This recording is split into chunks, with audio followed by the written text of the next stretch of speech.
Thank you for waiting. I finished checking your adventurer handbook. Here are your commission rewards. We have no other urgent commissions on the books at present. Thank you for all your hard work lately. Perhaps you two could consider taking a vacation. Amazing! Paimon never thought we'd end up having downtime and not cry. Things were pretty hectic when we first got here. Everywhere you looked, it was either the wild hunt causing chaos or the Fatui stirring up trouble. It felt like this whole region was one giant slime in a barrel, ready to go boom at any moment. Sure have. Things were looking pretty dicey, but in the end, we managed to turn it around. Whoa! Paimon just got deja vu! Oh, that's right. It's because we've done this like a million times now. Ah, yes. Are you two aware that the Moon Prayer Night is soon to take place? Oh, yeah! Llama told us that was coming up soon. Wait, why do you mention it, though? Do people in Nasha Town celebrate it, too? Paimon thought it was just for Moon Goddess worshippers. You're partially right. Most people in Nasha Town just see the festival as an opportunity to do business. They do not concern themselves with the religious element. The festival was first celebrated by the Frost Moon Scions. On this day, they would wear moon prayer blossoms and celebrate the birth of the moon goddess through song and dance. They would also prepare food and handicrafts and give them as gifts to others. Over time, it became Nodcry's most lively festival. Oh, sounds like fun! Great! Well, in the meantime, since Catherine doesn't have any commissions for us, let's focus on some personal business instead. When we first got here, you mentioned that this was where your spaceship landed? We didn't get to follow up on it at the time, because we got wrapped up in that whole rare situation, but now we can finally start investigating it properly. Well, there's a saying Paimon's heard around these parts, which goes, if you lift up a rock, you'll find something you weren't looking for. By that logic, you'll never find what you're looking for while you're searching, but the moment you stop looking, it'll jump right out at you. Could be worth a try though, right? Anyway, Paimon suggests we focus on other stuff we want to do for now, and just keep an ear out for spaceship-related intel as we go.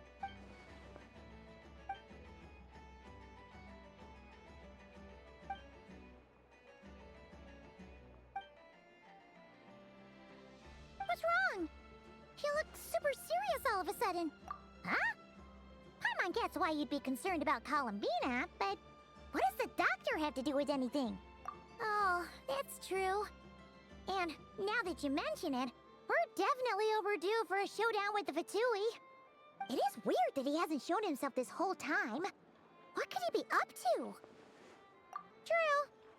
Paimon would much rather deal with Marionette anyway. She says the meanest things, but when it comes down to it, she doesn't seem like a bad person. Maybe it's the pressure of being a Fatuse? Especially as a Harbinger. Does she feel like she's gotta act tough to keep up appearances or something? But then, every time we headed out with Rarier, she always wound up having to repair Polonia and her other robots. That's gotta sting. Losing face always hurts more for people who care a lot about their image. She's probably still furious about it. What? Relax! She's not even here! Huh? What's the matter? Oh, nothing. Sorry, we'll be on our way now. Where are we again? Oh yeah, Columbina? Right, yeah. Let's go see Columbina.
Allow me to guide the way.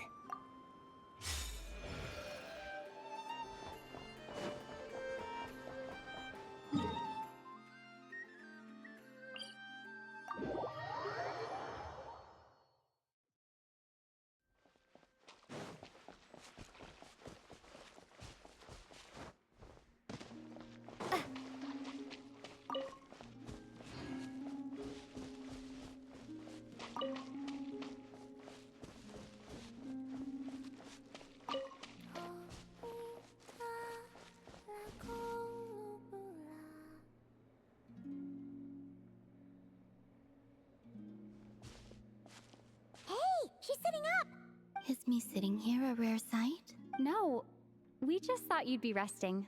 Perhaps I would have been, were it not for the sudden arrival of some unexpected guests. Not that I consider it a disturbance. After all, you are the only ones who are free to enter. Would it not be a little unfriendly of me to lie down while we speak? I didn't realize you put so much thought into little things like that.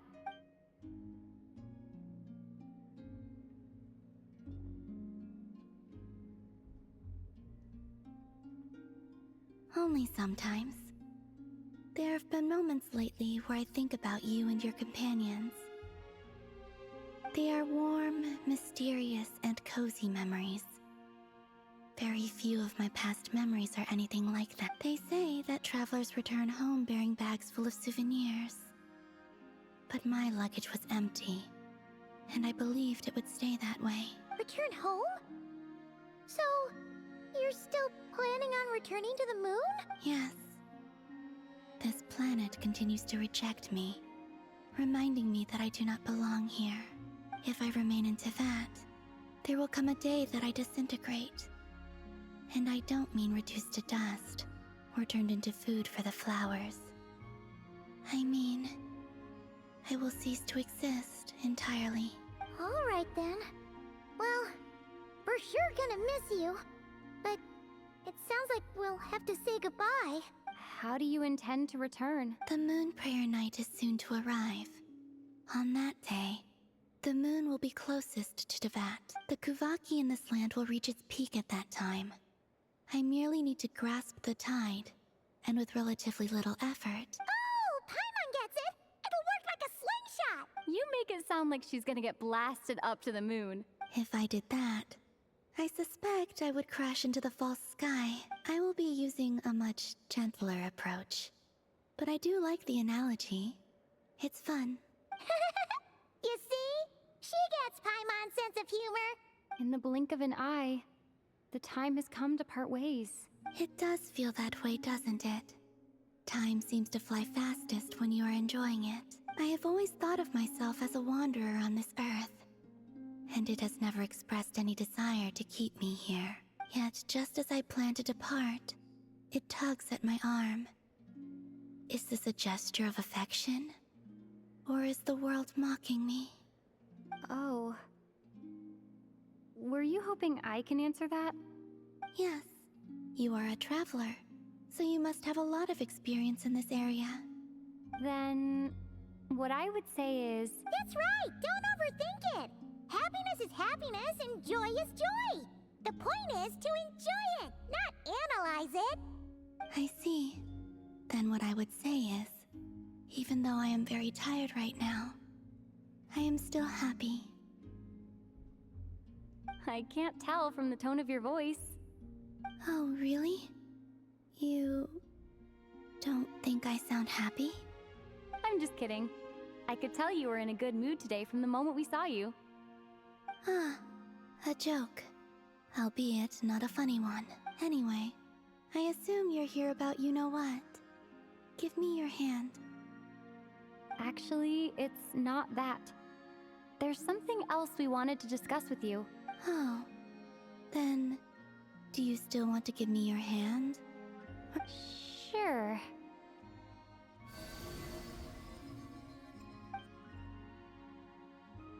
Thank you.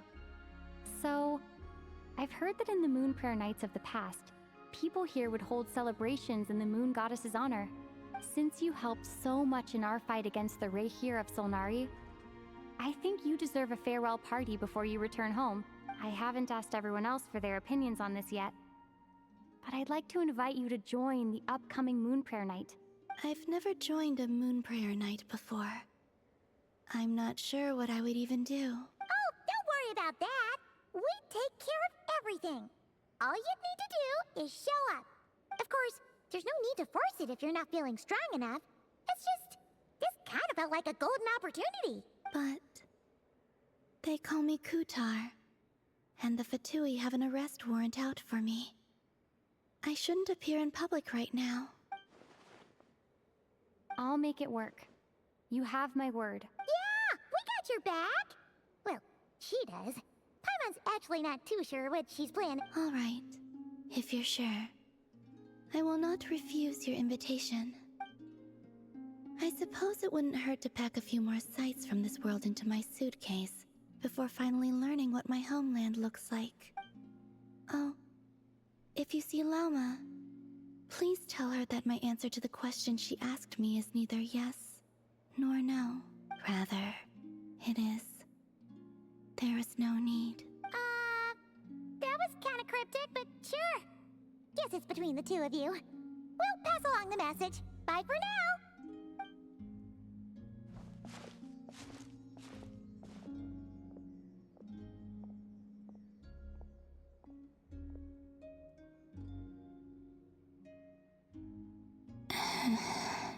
And also, I do not know.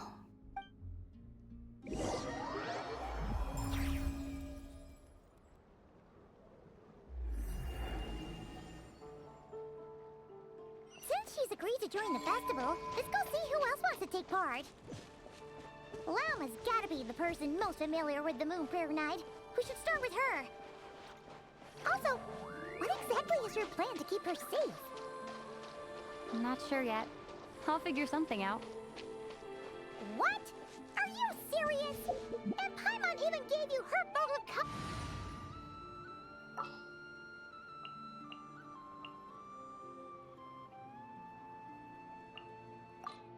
Lucky you. I have some time to kill.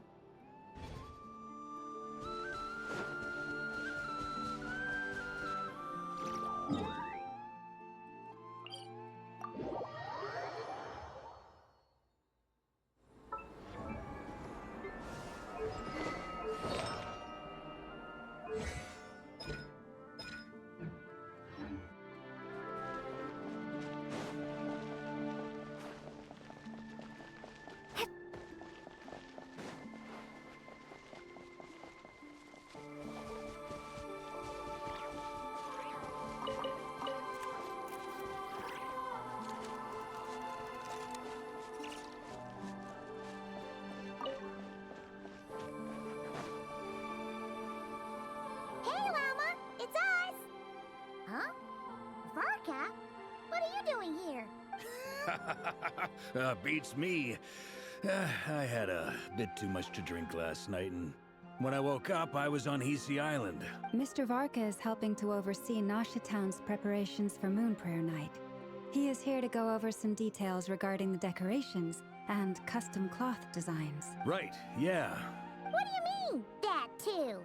Yes, celebrating this festival is a long-held tradition here in Nodcry. On this day, the crescent moon at the top branches of the verdant crest turns into a full moon, and the moon prayer blossoms bloom with a special radiance. Our people take these to be blessed omens. It's an especially welcome event coming off the back of all that nasty business with Rare. Everyone got put through the ringer recently, and now they're looking to turn their fortunes around.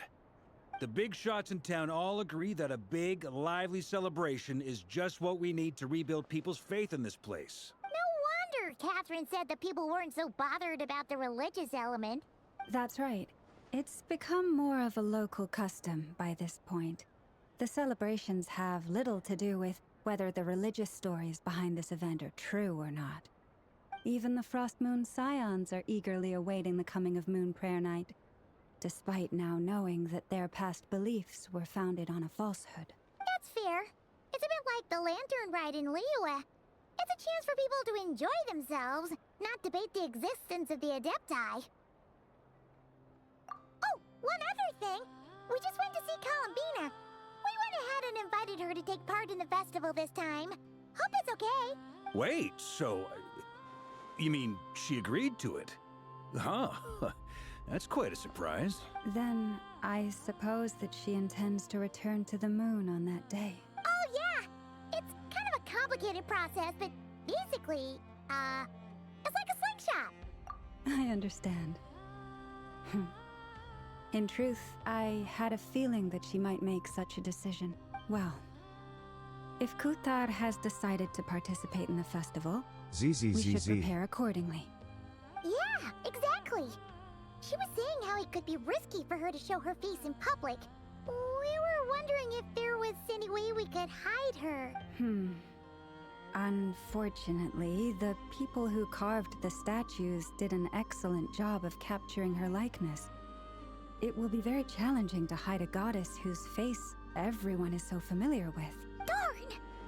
We may have bitten off more than we can chew. Nah, don't sweat the small stuff. We can handle that. Huh? Are you saying you have a plan? Not as such, no, but the most important thing with a festival is to keep the mood light and your spirits up. You can't go preparing for a festival with those long faces. You'll never convince anyone to enjoy themselves. The Mondstatter spirit is strong with this one. As it happens, I agree with Mr. Vark. Let's start by making our appreciation for Kutar the beating heart of the festive atmosphere. And who knows? Once we get the ball rolling, perhaps everything will just fall into place. Hey! Did you catch that? Llama said the thing! Or close enough, at least. I'm looking forward to the Moon Prayer Night already. We have a festival in Mondstadt called Windbloom, and you can always tell which couples are celebrating it for their first time by the smiles on their faces. Big, beaming smiles like their whole face is glowing. And I have a feeling we'll get to see that same smile on the Moon Goddess's face at this festival. Not quite the same, surely. Anyway, I'll take care of business in the city, but I'll have to leave the decor up to you and the Frost Moon Scions. No one else can capture that traditional aesthetic quite like you guys. But lastly, there's the final key element that brings the festival to life. Companionship. Before you leave, let me show you something that we've been preparing. Mr. Varka had asked to see it already, so you may as well tag along. Also, I have some further questions about Kutar's decision.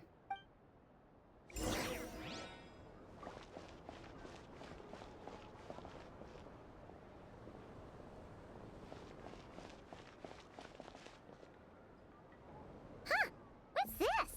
They sure look like they're having fun. I believe so. Kuhenki seem very skilled at playing drums like these, although I'm not sure where they learned it from. Maybe it's an innate talent? In their eyes, they're probably just playing with toys. Wanatar! You want to play too? Yeah. She looks more confused than anything. Maybe we can teach her next time if we get the chance.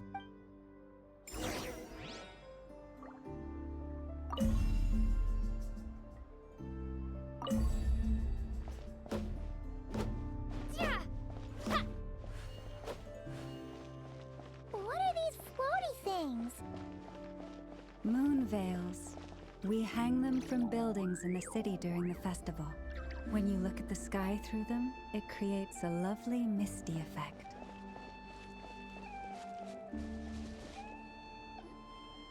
Everyone seems hard at work. They are preparing items for Moon Prayer Night. For instance, the sculpture being made over here, Mr. Varka and I were just finalizing the details of where it will be placed. Ah, there she is. I didn't know the finished article would be so large. Not to worry, though. All the necessary arrangements have been made. Just let me know once it's ready, and I'll get some people to ship it over. You have my thanks. And over here, we are preparing a very traditional confection. Oh, look at all these colors! It looks great! Can Paimon try one? Of course. I have a feeling you'll like it a You bet! Sweets and treats are Paimon's favorite! If you included those in the Feast of the Moon, I bet Paimon would have joined the Frost Moon Scions by now. There will also be verdant crests like this present in Nasha Town during the festival. The timing of Moon Prayer Night is not completely set in advance.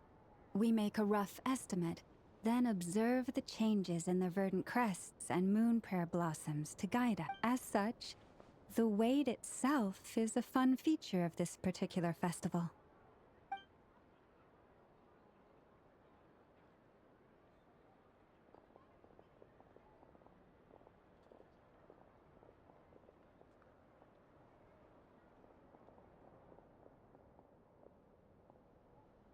Let's talk here. To tell the truth, I am very surprised to hear that Kutar is willing to participate in the festival. I once asked her if she'd be willing to stay with the Frost Moon Scions. I could introduce her to everyone, and we could be a family to one another. She did not answer, but she has not appeared here since. I took this to mean her answer was no, but if that were the case, she would not have accepted this invitation. Ah, I see. Maybe she is right. Maybe the Frost Moon Scions of today no longer need a moon goddess. But my wish was not for her to come here and be worshipped as a deity. I simply wanted to offer her a place to stay. I'm sure she believes that showing herself here might invite Fatui intervention, and as such, she does not wish to cause us trouble. But what really pains me about all this is that this is her birthplace. She ought to belong here, yet no one has been able to grant her shelter. I think I'm qualified to weigh in here. When someone's about to depart on a long trip, what they need is blessings, not burdens. We should wish her the best, not make the journey harder than it already is. Anyway, she's agreed to attend, hasn't she? All we need to do is simply respect her decision. I see your point. Yes, she will soon depart after all. Our job is to leave her with some happy memories. Besides, who's to say her journey to the moon is a one-way trip? It's not like she can't come back and visit if she wants, right? Paimon agrees wholeheartedly. Festivals are all about having fun, so let's keep it simple. All right, I'm gonna head back to Nausea Town soon. Want to come with? I'm guessing you have some other folks to visit there. Sure thing, let's go! Bye for now, Wilma! Thank you all. Goodbye.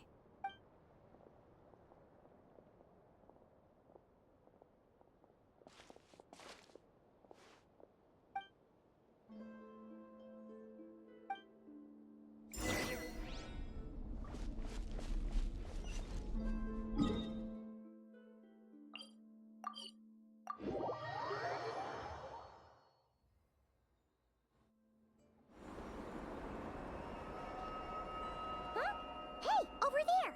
It's Durin and Albedo with Flints! What could they be chatting about? Your guess is as good as mine. Ah, Grand Master, and the Traveler and Paimon. Hello there. It's been a while. Perfect. We have some new volunteers for our investigation. Wait, let me guess. The righteous Lightkeepers are finally ready to hunt down the Abyssal Dragon? Haha. Yes, that too. Yeah, right! Oh, wait! Why does everyone keep saying that too? Well, to be precise, the facts match, but not the causality. Wait, so I guessed right? Half right! Don't act so impressed with yourself. Maybe I can explain. We ran into Mr. Flint's north of Nausea Town.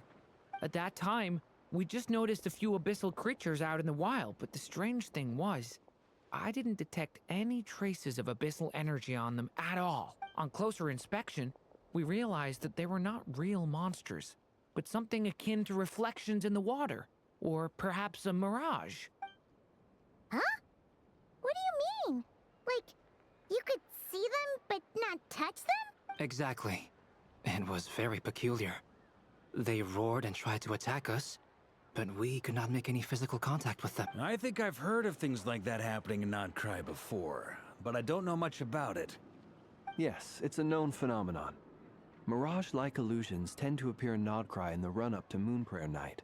From a distance, they appear quite real. I myself thought that Misters Durin and Albedo were locked in battle with abyssal monsters when I first arrived. But after sharing intel and investigating a little further, we can confirm that these illusions are harmless. There is no great cause for concern.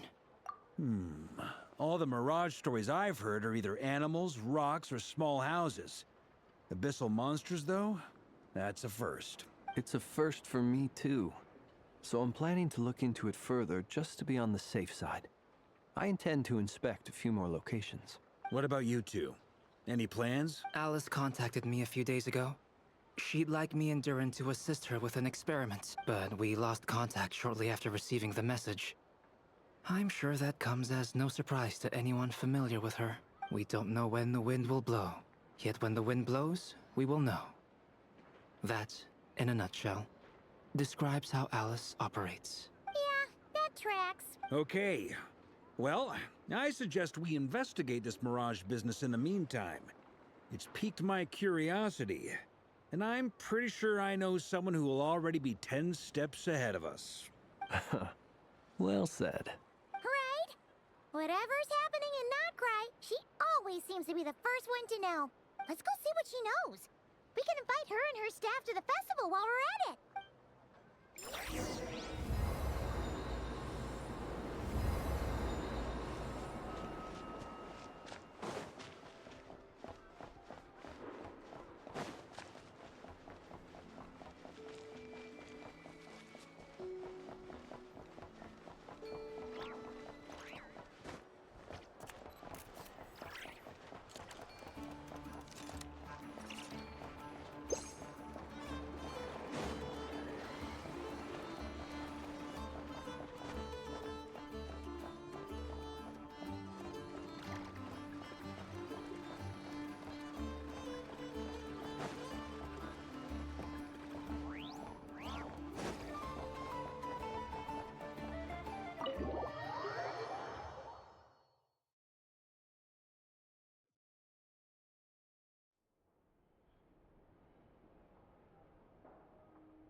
You're right, I have noticed.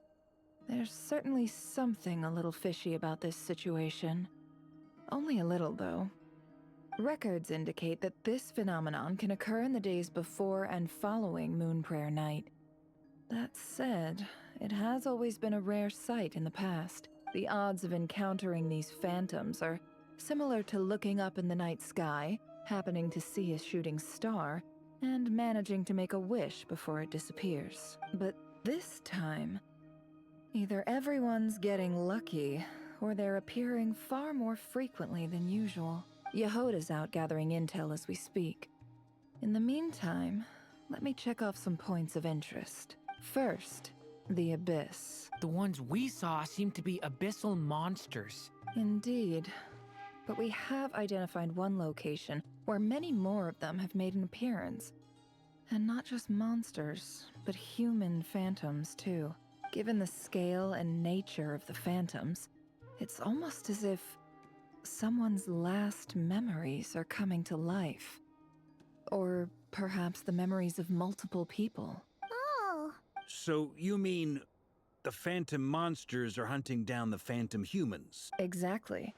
The phantoms can interact with each other, but we have no means of intervening. In addition, some of the human phantoms would seem to be from the very distant past. This is clear both from the clothing they wear and the stories they tell. They claim to be from Hyperborea, a name which I've heard from Lauma before. If this is true, it means they must be from 6,000 years ago. Did Paimon hear that right? 6,000 years? It sounds like this merits further exploration. That'd be a big help. I'll leave it with you, Albedo. My knowledge of ancient history is non-existent. I used to doze off every time the pre-Knights Favonius era came up in class. It's quite a miracle that you were able to understand these phantoms' speech, given how long ago they lived. I suppose you're right. But I'll leave the archaeologists to ruminate over that conundrum. As an intelligence broker, my sole interest is in the value of the information I gather, which, in this case, hopefully means earning myself some good favor with our dear Lady Moonchanter. So calculating. Whew, this intel broker logic always catches Paimon by surprise. Sounds to me like we could split the work up. I think the abyssal phenomenon is best left to Albedo, Flints, and me. Agreed. It coincides with my duty as a lightkeeper. For my part, I'd like to understand the abyss better. Even a little knowledge would go a long way. This is certainly a rare opportunity to study the abyss. But even rarer, perhaps, is the chance to make contact with the ancients. The Curatorium will take the lead on investigating the Hyperboreans. We put in the work to learn what we know so far. It seems only fair that we get some quantity of exclusive intel. That just leaves our trusty team of 2 unassigned. Since you became an honorary knight, of course. This was part of my grand plan all along. Ha ha! Oh yeah! By the way, we managed to convince Columbina to come to the Moon Prayer Night celebrations. Would you and Yehoda like to join too? She agreed to that? Huh. Quite an achievement. Never underestimate the traveler, I guess. I'd be happy to join. No point shutting myself inside when the streets are all decked out. I doubt any clients will be visiting during the festival in any case, and Yehoda loves a party, so I'm sure she'll jump at the opportunity. No, no, no, no, no, no, no, no, no, no! Way to contradict me in front of... Wait, no, that's not what I have bad news, boss! So many people. Alright, everyone inside! Quick!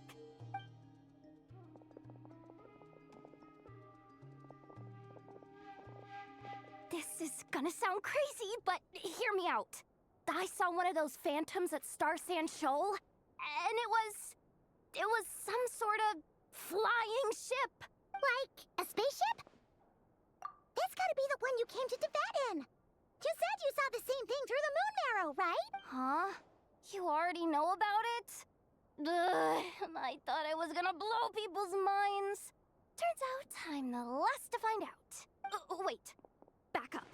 You came here in a spaceship? Now my mind is blown! What's it like on the inside? Was it like flying through space? I want to know everything! Yep, exactly. Huge discovery. You're the best, second best intel broker in the world. After your boss, of course. Wow. Really? Well, I don't know if I'm all that, but... I guess that decides where we're heading next. Come on, don't look at me like that. I know the spaceship doesn't have anything to do with me, but you don't want to leave me as the only one twiddling my thumbs, do you? Please? Fair enough. You can tag along. In that case, let's meet back here to discuss our findings once we're done. I wish everyone a productive investigation. You too.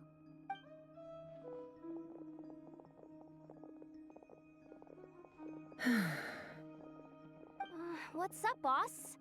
Aren't we gonna head out? Tell me, Yehoda, when did the curatorium start giving out intel for free? Oh, sorry, boss.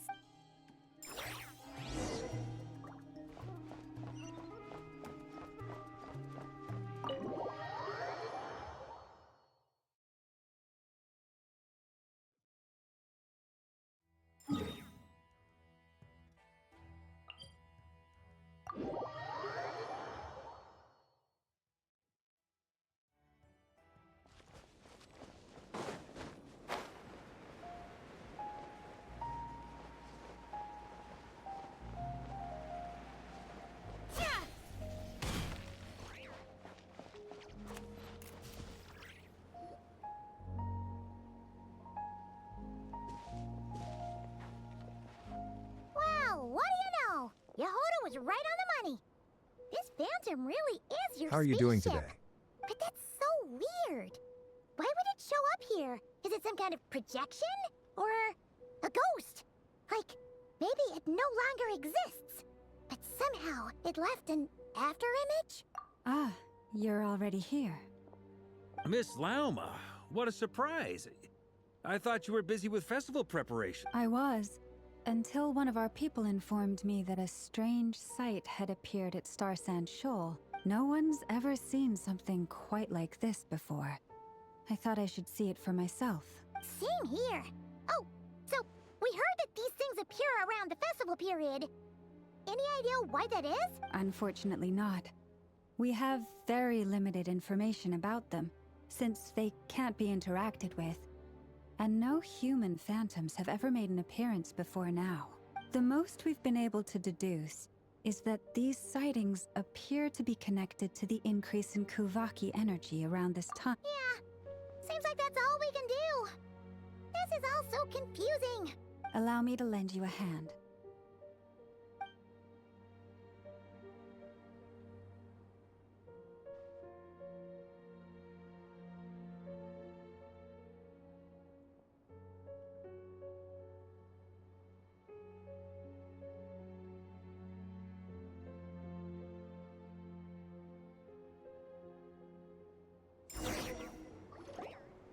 Everyone, our friend here should be able to provide us with some information. Is that a phantom Rhymehorn deer? I've heard about how the Frostmoon Scions live in harmony with the animals and can even communicate with them.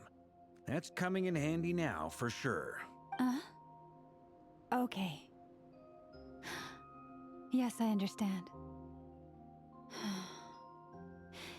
Then how about this?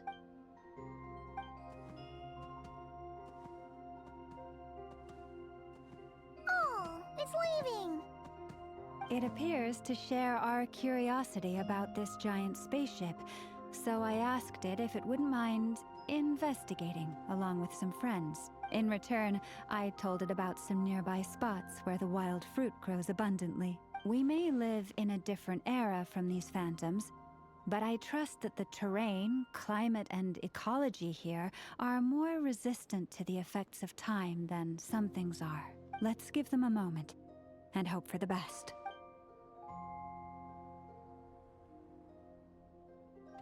All back together? Must have been a lot of fruit. Indeed. Now let me ask them some questions.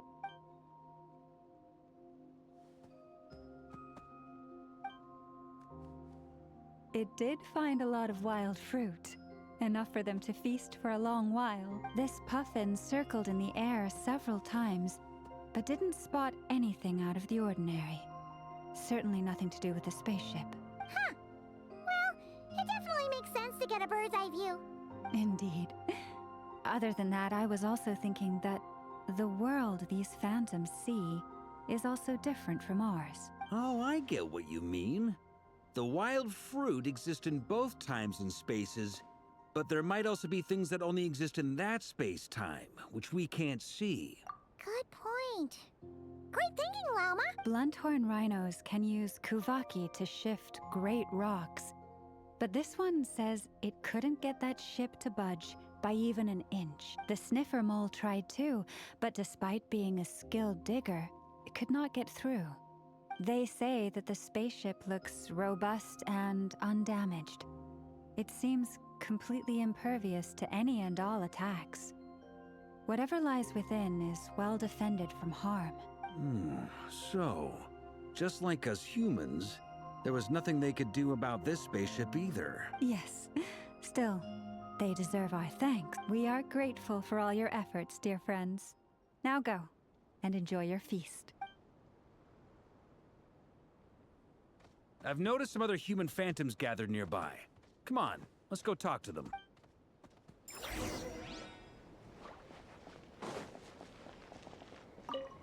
Those illusions and those people. It's all a little creepy, don't you think? Nah, all part of the festive atmosphere.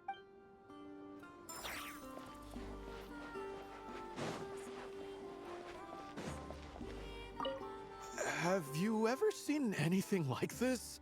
Nope. Never seen or heard anything this weird.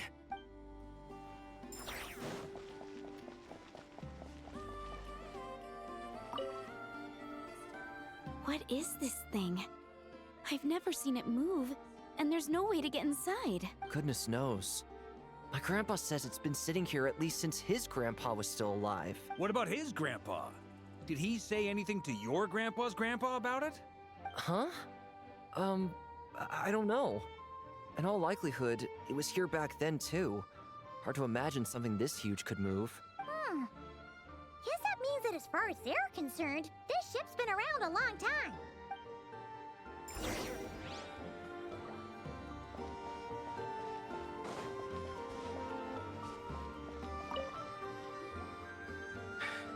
Come on, brothers. If we can get even a small chunk off of this thing, it's gotta be worth a fortune. Today is the day we strike it rich. Huh?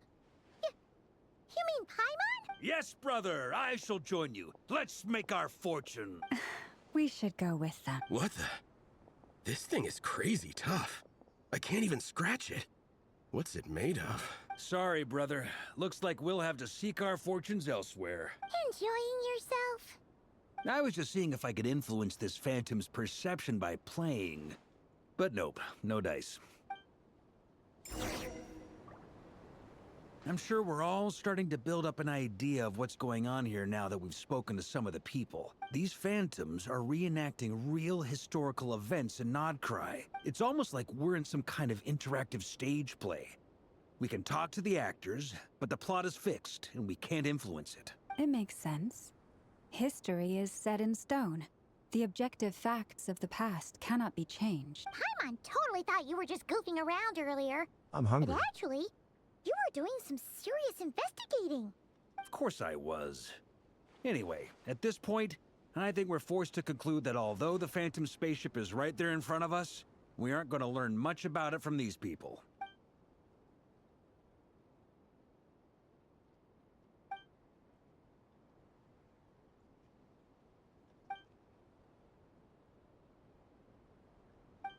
Don't be discouraged.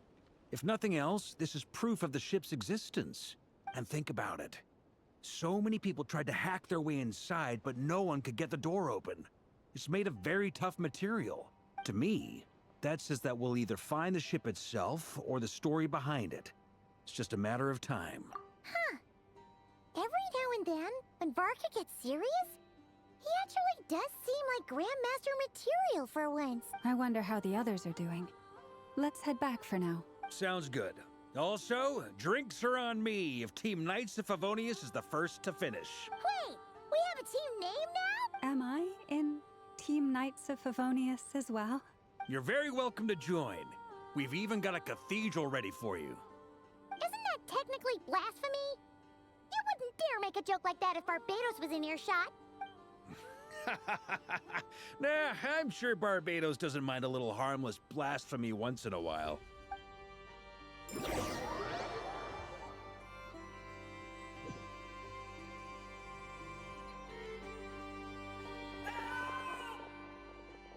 Oh, no! Oh.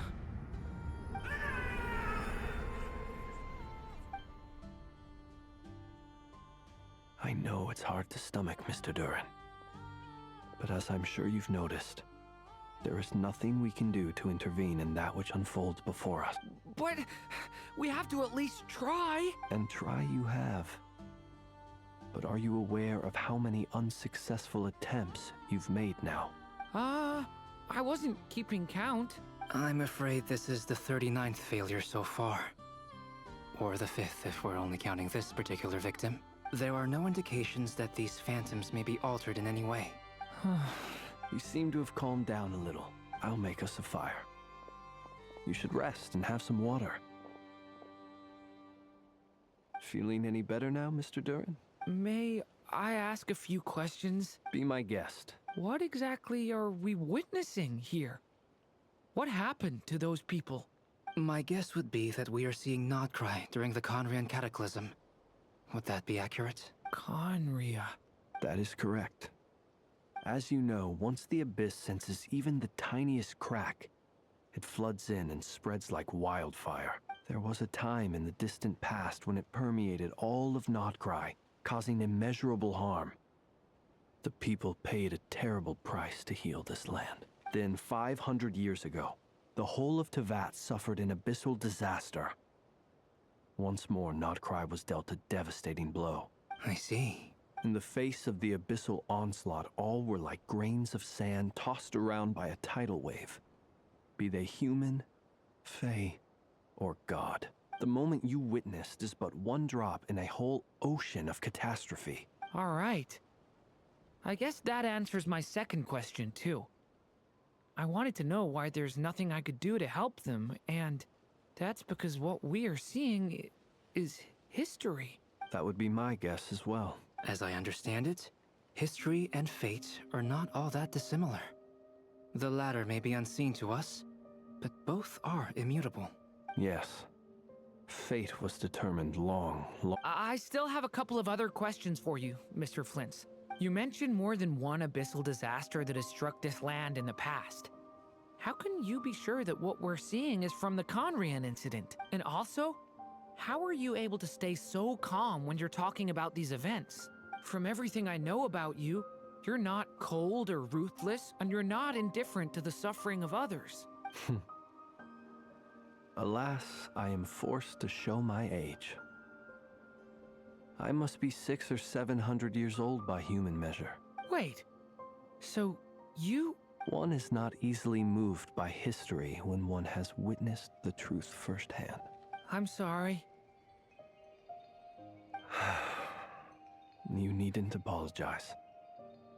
Your passion is a good thing to have. Treasure it, because someday you may find it in terribly short supply. Now, at the risk of offending you, I have a question in return. Your curiosity toward the abyss, is it born from hatred or because you sense its call? I only ask because I kept a fragment of Rarir's body in my lantern for a short time.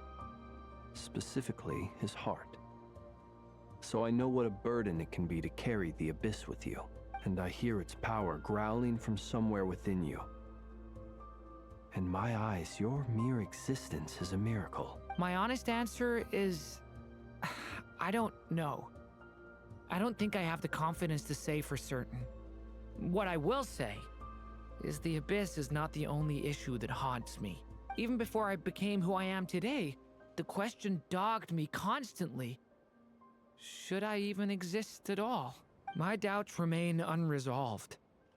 But when we fought Rarir, something became a little clearer to me. Sometimes it is the darkness within us that allows us to achieve the impossible. I certainly got the sense from your 39 attempts that you were trying to achieve the impossible. It sounds like you've resolved to see the truth for yourself. Absolutely. In that sense, he and I are quite similar. Then I wish you every success. I look forward to the day of your transcension. Well, if everyone's caught their breath, I suppose we should head back. Oh, and one last thing. I'd appreciate if you kept our discussion about history a secret.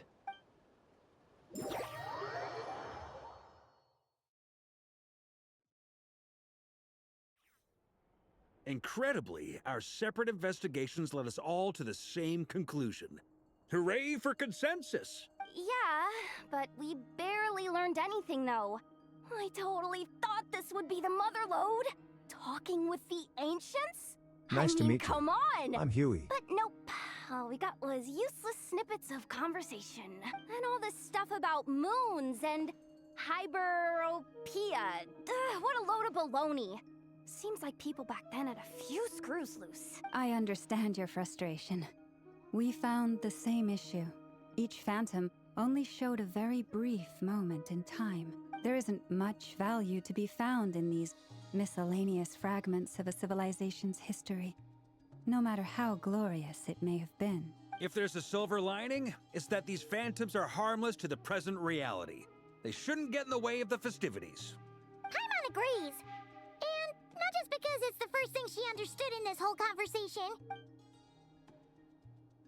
You look disappointed, Nefer. Is something the matter? What do you think? We all worked our tails off, but the only one to gain anything from it was you, Lady Moonjanter. Well, please do share the Hyperborean records with me. I will gladly inscribe them in our people's documents. Oh, duh!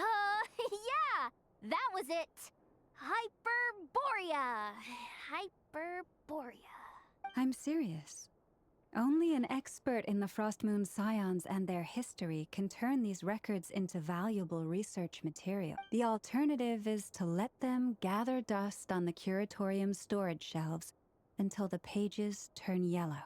Nefer, you're wise enough to know that cooperating and sharing the profits is the best course of action here. Well, that goes without saying. Sure, let's do that. Huh? But didn't you say we aren't supposed to give out intel for free? Sorry, shutting up. adding up. Now is not a good time to push Nefer's buttons. Anyway, back to Moon Prayer Night. I'm thinking that we should prepare something a little special, aside from the usual decorations and so on. You mean a parting gift? Can't go wrong with food. Although, does food go bad on the moon? Perhaps a lantern would be a better choice. It might be dark up there. It could prove difficult to light a lantern on the moon. Magical stones might serve that purpose better. What about a clockwork mecha model from Fontaine? I've got a whole bunch at home. I use them for fighting practice in my free time. None of these sound like things she would be even remotely interested in. But we don't interact with her enough to know what she likes. Yeah. It would really save us the guesswork if someone could find out what she's into. Wait, what the? Traveler? They're all looking at you.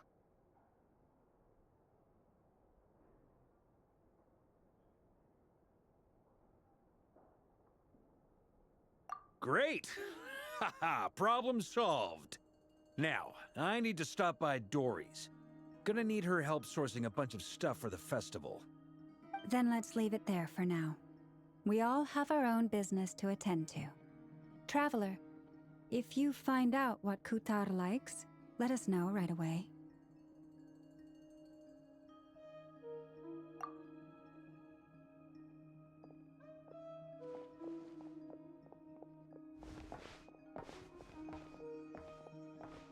Is something the matter?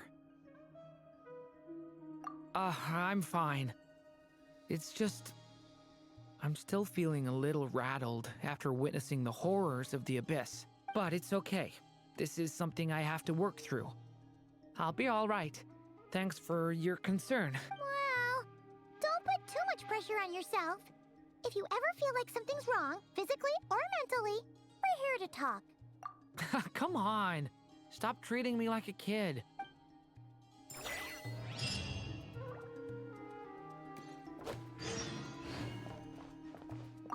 Which is why we need a lantern guaranteed to work on the moon. Yes, I have a few ideas, but the lantern itself is the easy part. The real issue is how little we know about the lunar environment. Wait, you two are serious about this?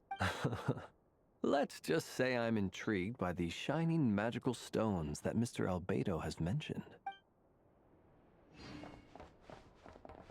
Could you do me a solid and try to smooth things over with Boss Neff?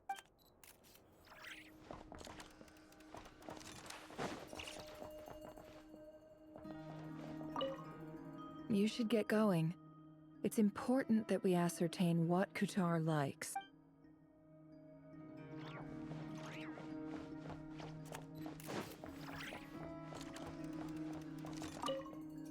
Miss Lauma, would you accompany me into town? I think it'd be best if you saw the Frost Moon Scion's decorations for yourself. Very well. Let's go.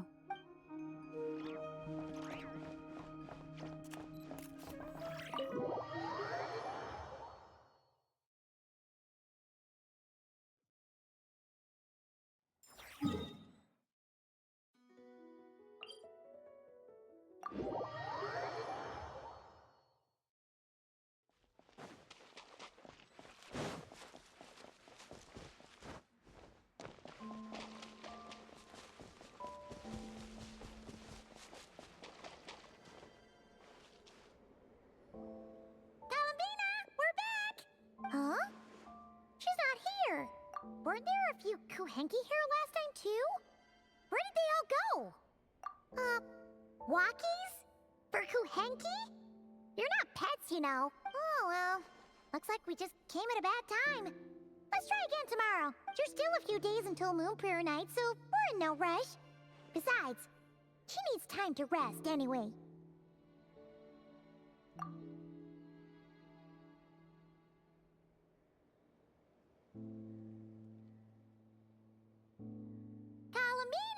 Are you back yet? Oh, how strange.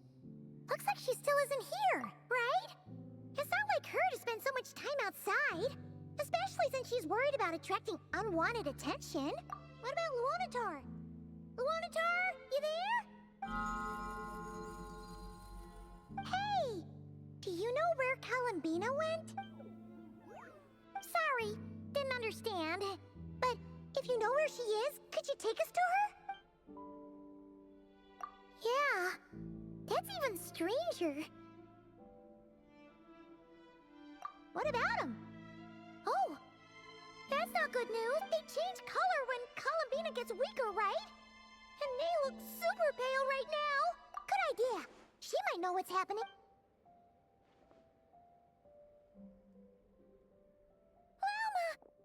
Llama! Ah, it's you. How is Kutar? No, she hasn't. I came here to check on her after I noticed the flowers had changed color. Based on past precedent, she must be very weak right now. Even getting up to walk would be a struggle. It seems unlikely that she wandered off outside. Not to mention that she doesn't do that at the best of times either. So yeah, this is super weird. No. Very few people are in the know about Kutar's whereabouts. And if anyone suspicious had visited, they'd have left some sort of evidence. Come on, let's go to Nasha Town. If anyone has seen her, someone there will know about it. It's not Cry's information hub after all. Makes sense. Let's go!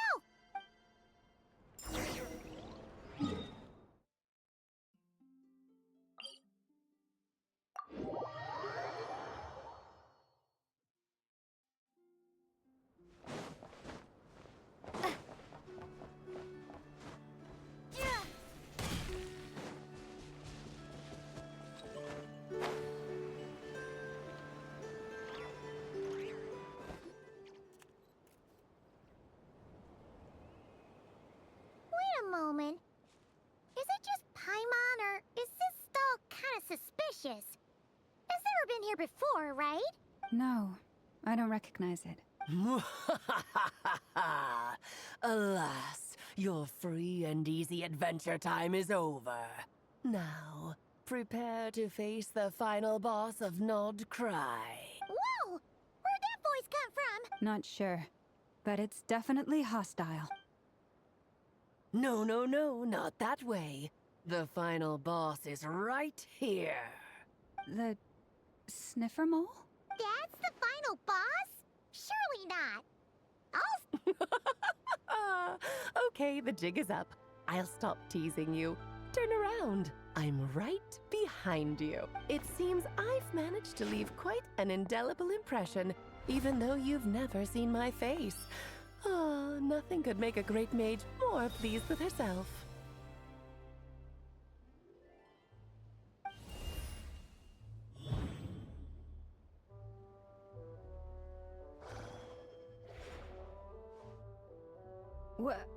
What is going on? I've heard that all the big shots in Tevat have long, wordy titles that stun people speechless when they make their entrance. Unfortunately, none of them are affiliated with the Hexenzirkel, and we ourselves keep a very low profile. The notorious name-dropping doesn't quite work for us.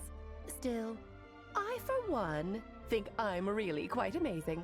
So that didn't stop me from coming up with a title anyway. Alice! It's really you this time? Not a lantern or a Dodoko, but Alice in the flesh? Oh, that's right.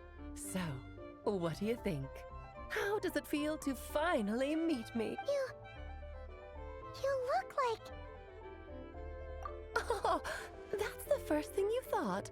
A little surprising, but that actually makes me very happy, because that means that when Klee grows up, she'll be just as stunningly beautiful as her mother. So she's a friend? Kind of. This is actually the first time we've seen her in person. I see. Madam Mage, that was, quite a powerful entrance. I certainly won't be forgetting it anytime soon. It's okay, Llama, don't force it. Paimon will do the honors. This is Alice from the Hexenzirkel. She's a friend of ours, and of Arcus, too. That's right. She's a good person, just kinda unpredictable. Well, what is the human heart if not unpredictable? If we could not do as we please, how would we differ from machines? I am Lauma. Moon Chanter of the Frost Moon Scions. It is a pleasure to meet you. Oh, I know. Before you got here, I spent a good, 15 minutes getting up to speed on Nodcry's present situation. In other words, I've read the whole in the last episode part, so we can skip the pleasantries. Fair enough. Well, Miss Alice, I can already tell that you have quite a unique personality. He'll get used to it. Paimon sure is. So anyway, what are you doing in Nodcry, Al? Oh, I thought I told you already. This time, I'm the final boss. And what a formidable foe I shall be. Powerful, confident, decisive, and good luck finding my weak spot. You will never succeed. Oh, drat! My one weakness, and you found it in an instant. Fate has been dealt a devastating blow. Thus falls the great Dodo King. Why are you playing along with this nonsense? For funsies, of Nice course. to meet you. What's I'm wrong, Huey. Paimon? Are you disappointed in me? Am I a gigantic letdown? No, it's just... You seem like a busy lady. And this is the one time you've shown up in person. Paimon figured it would be for something more high stakes than just goofing around. You're quite right. I'm here in Nodcry because something big happened. Something big enough it caught the attention of the Hexen Circle. It concerns the 3 moons, Tevat's borders, and of course, the moon goddess you are currently searching for. Kind of. Why don't we discuss this over a pot of tea? My main reason for coming on this trip to Tevat was, of course, to have some fun. But I do technically have a job to do as well, namely, maintaining the stability of Tevat's borders. I'll skip over the complicated parts, but to sum it up, abyssal energies are all that lie beyond Tevat's border. We'd find ourselves in a real pickle if they ever made it through. And the phantoms you've been seeing are a sign that the border has been disturbed. No wonder they tend to show up around Moon Prayer Night. Is it because the real moon is now so close to us that its power can cross the border? In part, but only a negligible amount passes through. Just enough to influence the verdant crests and so on. And as you've noticed, there has been an unprecedented number of phantoms appearing this year. The influence of the moon beyond the border cannot explain this. No. There is another far greater factor at play. The trilunar syzygy. A trilunar syzygy. Eons ago, before the heavenly principles came to Tevat, it was the then 3 moon goddesses who controlled the laws of this world. Oh, that's exactly it! The 3 goddesses split these powers amongst themselves, promising never to consolidate them into one singular body. This was meant to keep the world stable. But, fast-forwarding to the present, the eternal moon's marrow is with you, while the iridescent moon's marrow, which should never have appeared in this world, has been retrieved. Add that to the presence of a moon goddess in the flesh and... the power of all 3 moons is gathered here in Nodcry. There hasn't been an event like this since the War of Funerary Flame, and it's having a noticeable effect on Tevat's borders. Because I wish to give my darling daughter a peaceful, sunny environment to grow up in. Is that a good enough reason? Kinda sounds like you're dodging the question, but it does make sense. Well, that's one reason anyway, and the most important one.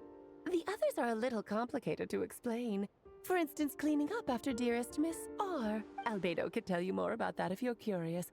But right now, I have a more important question to ask you. Why are you collecting the moon marrows? I see. Nicole told me about that legend once. Nicole? You mean Mage Anne? Oh, so you remember. Yes, of course. That was a story about fate, her area of expertise. But back to the story of our dear moon goddess. I'm afraid her intended method of returning to the moon is unlikely to work anymore. What does that mean? She may be missing, but she hasn't gone anywhere. She has disappeared.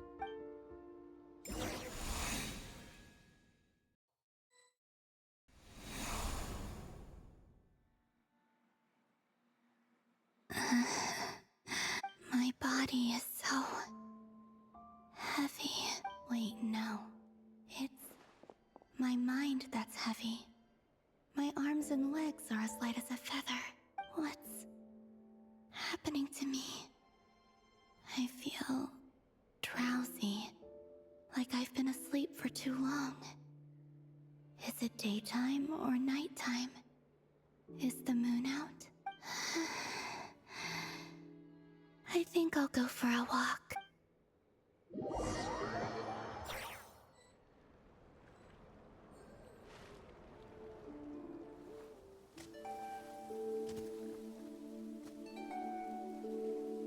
Are you out for a walk too? Huh?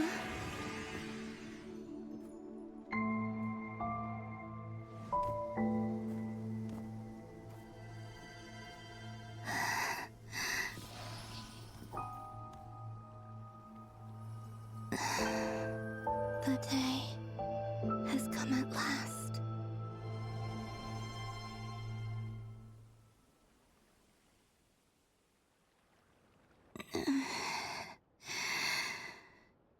Have I grown so weak that I can't even sustain my physical form? But Moon Prayer Night is nearly here. I was so close to returning home. Death is near. Is this how it ends for me? Will I return to the moon after I disappear? I don't want it to end like this. So far, at least, I still exist.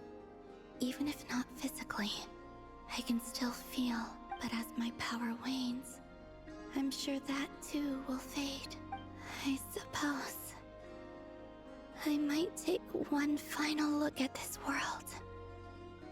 The world where I was born.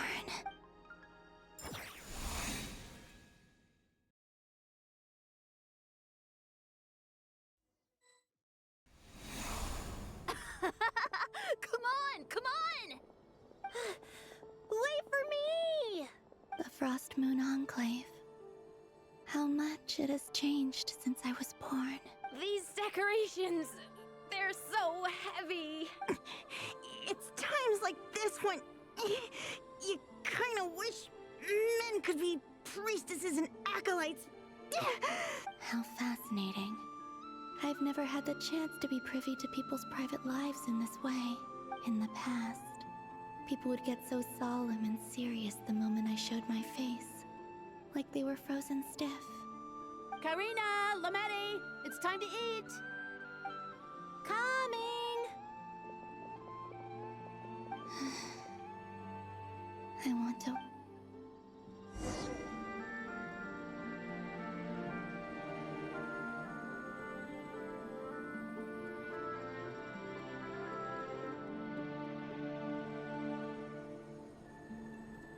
So just fill these balloons with air, right?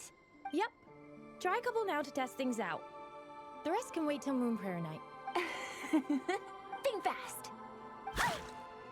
Rita! Teasing an acolyte of the Frost Moon Scions? Surely that's a punishable offense. Take this! Huh? Alright, enough horsing around. Lady Lauma gave us a task. We should get back to it. The task is just to check that the balloons don't leak, right? Doesn't matter if we fill them with air or water. Yeah. Okay, you got me there. And you got me there. But still, we can't use all the balloons before the festival even starts. We won't use all of them. And as long as Lady Lauma's trusted acolyte doesn't snitch, this can stay as a little secret between friends. A couple more can't do any harm, right? Oh, you menace. Then, think fast! Is pumping a balloon full of water really so much fun?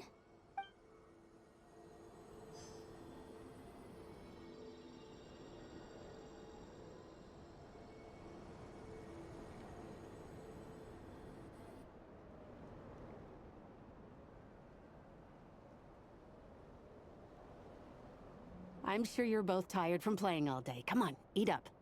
A plain, humble meal. That has always been the way of the Frost Moon Scions. Huh?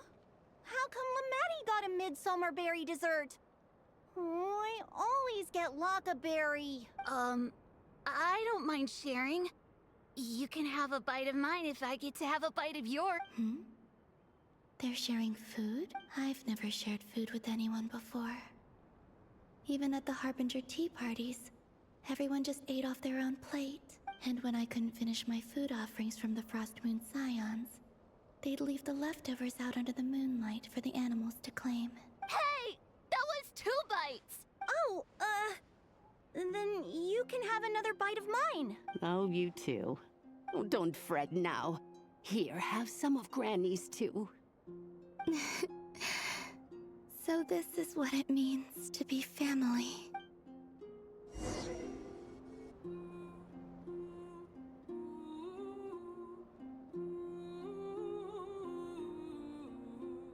I'm seeing so much that I'd never usually get to see. They'd never act like this when I was around. It's nice, being able to just watch people in peace in these final moments. What a rare opportunity. I think I'll go take a look around Nasha Town, too. Maybe the Traveler will be there.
After the War of Funerary Flame, the moon goddesses were no longer recognized by Tevat. They lost the whole foundation for their existence. That's why the moon goddess's strength is fading. She cannot withstand the world's rejection of her. To be more pedantic about it, the moon goddesses did something to offend the heavenly principles, and that's why they were ousted. Something of a recurring theme in Tevat's history. Theoretically, speaking so candidly should put me in their crosshairs too, but they can't tell me what to do. I'll say whatever I want.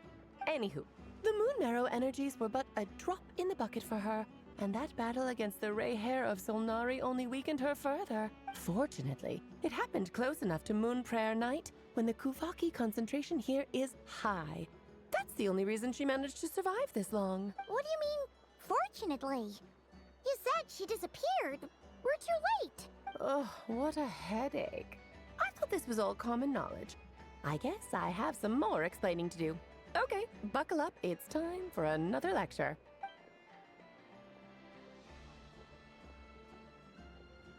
Now, I said earlier that the moon goddesses lost the foundation for their existence. The reason for that has to do with the natural order. Basically, the rationale for their existence in Tevat was lost. The same logic applies to the present moon goddess, too. Consider her existence so far. Her comrades in the Fatui called her Damselette, and she was worshipped as Kutar by the Frost Moon Scions. But these connections have now been severed, whether by her hand or yours. So, the rationale that once sustained her existence is now gone. Wait, we did that to her? Oh, well, strictly speaking, yes. But let's not start pointing fingers, shall we? I'll only end up as the big bad villain, and that's not the kind of final boss I want to be. Of course I do. I'm only the greatest mage in the whole entire world. Now, if you wish to find your moon goddess, there are two problems we need to solve. Firstly, we'll need to strengthen the connection between her and Tevat, at least enough to sustain her until Moon Prayer Night. Strengthen her connection. But does that mean I'll have to rally all the Frost Moon faithful behind this? I'm afraid a bygone faith and a former home won't be of any help to her now. Do you know her name? Her name? Oh, yes. Names are very important things. A name is a fundamental concept that anchors one's entire existence. Then your first job is to find it. As a moon goddess, I'm sure she must have a name she identifies with. Neither Columbina nor Kutar is her true name, and she's never really accepted either of them. So, finding out her real name is enough to sustain her existence? Yes, I know it sounds like a small step, but every journey begins that way. So for now, that's all we need to focus on. The second problem is with her plan to use the moon marrows to return to the moon. Unfortunately, piercing through the false sky will take an enormous amount of power. Given her current condition, she won't be able to provide anywhere near enough power, even if she recovers her physical form. But no need to fret. Nicole's the expert in this field, and I'm sure she'll figure something out. Wait, Mage N is going to help us out too? That means we've got 2 Hexacircle mages on the case. This is turning into a pretty big deal. Actually, this is more of a side quest for me. Like you said, I'm a busy lady, so I can't stay for too long. I'll have to return to Tevat's border soon. That's the upside you get for looking out for my little Klee. Hopefully that will incentivize you to carry on keeping her company in the future. Anyway, jokes aside, you'd better get moving. It will take quite a miracle for the moon goddess's consciousness to hold out till Moon Prayer Night. Oh, I suppose I might as well tell you where Nicole is before I leave. Off you go now. Time to meet your new friend. Oh, yes, and a little suggestion. Don't forget to mind your heads. What? I wonder how Durin's doing. I should really go see him before I head back. You really are super busy. I most certainly am. There's so many children I have to keep tabs on just in Mondstadt. Durin, Albedo, Venti, Varka. Klee didn't make the list, huh? Of course not. Klee is my pride and joy. I have no qualms about her, because she's the best child in the whole wide world. Oh, yeah. Klee's a little angel. I'm glad you agree. Well, all the best. See you when I see you. She left in a hurry. Yeah, she didn't pack up her stall. Should we handle it for her? I must say, I'm now very curious about her daughter. Klee, wasn't it? What's she like? That's a long story. Come on, we'll fill you in as we go.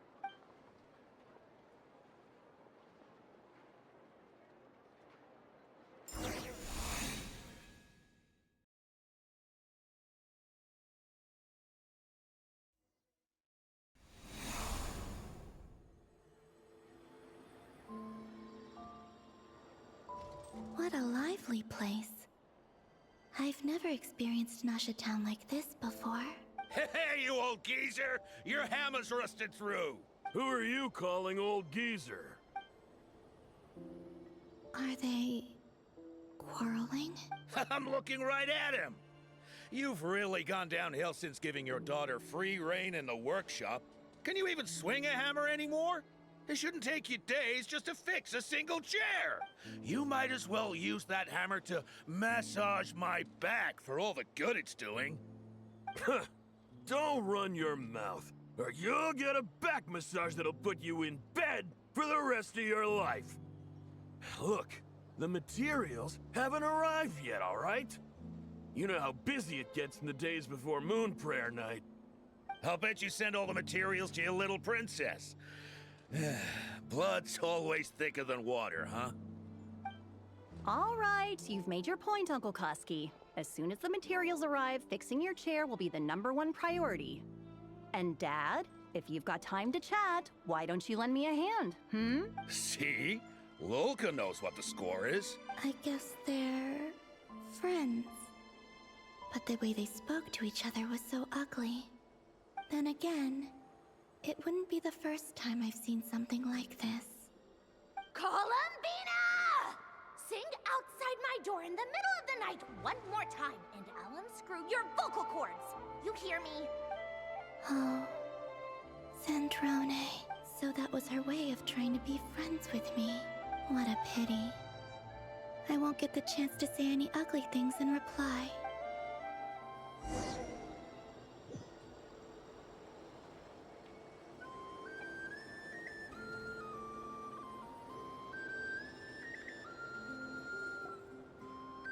Hey, have you decided what to give her for Moon Prayer Night? I sure have. She's gonna get the surprise of her life when she's least expecting it. Then I'll whip out the ring and pop the question. The surprise of her life. What a fun turn of phrase. Cool, I get the picture. You can spare me the gushy details. Ooh, looks like we have a customer. Hello there, ma'am. Would you like some Moon Prayer Night candy? Huh? Is he talking to me? Can he see me? Here you go.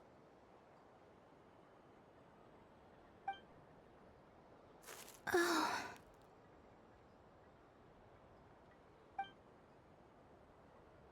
Come back anytime. Right.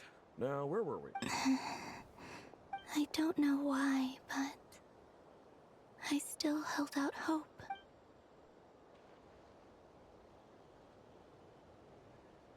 The most important thing right now is to find that mage. This name thing seems super important too, but where do we even start looking? I'd better go pay the Fatui a visit.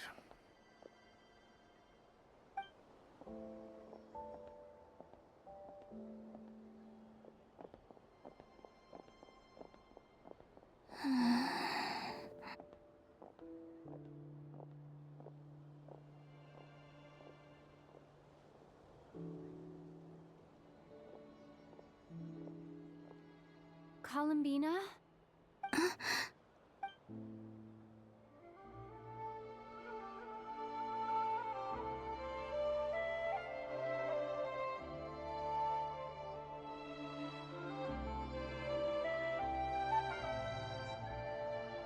Traveler?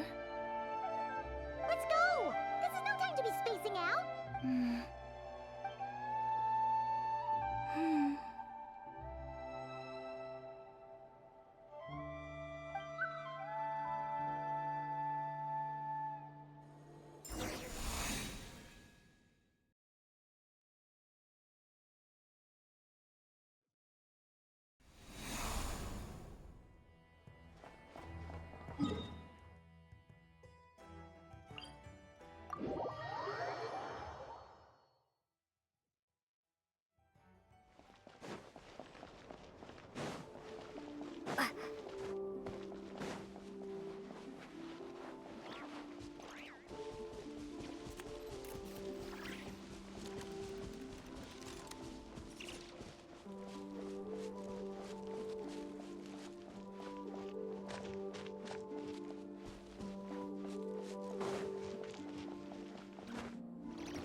they going? They mentioned a mage and a name? So, Mr. Varka, are you acquainted with this Nicole? Or should I call her Mage N? Not really. We've never met, though she has come up in conversation. From what I've gathered, Alice kinda took Nicole under her wing. Taught her how to speak in a more ladylike fashion, that kind of thing. Huh. Hard to imagine Alice as an etiquette coach. Yeah, Alice is a larger-than-life personality, I'll give you that. But then again, that's why she's able to draw such an eclectic mix of people into her inner circle. If I remember correctly, being an interesting person is actually one of her main entry requirements. So, if you ever wanted to join the Hexenzirkel, I'm sure you'd both be eligible to apply. Hey! Don't go around making promises on Alice's behalf. I wouldn't dare. I'm just trying to paint a picture of the Hexenzirkel for you. Okay, sure. Anyway, since none of us have ever met Nicole, how are we supposed to find her? We can't just go up to every woman in sight and ask, "Hey, are you Nicole?" Maybe something she's wearing will give it away? Like, a windbloom pinned to her chest or something. Wait a minute. Alice never said Nicole was from Mondstadt. Oh, true. That would be this young lady, then?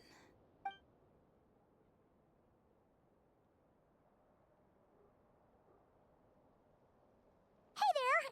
Sorry to disturb you, but are you Miss Nicole? Varka, Knight of Boreas of the Knights of Favonius.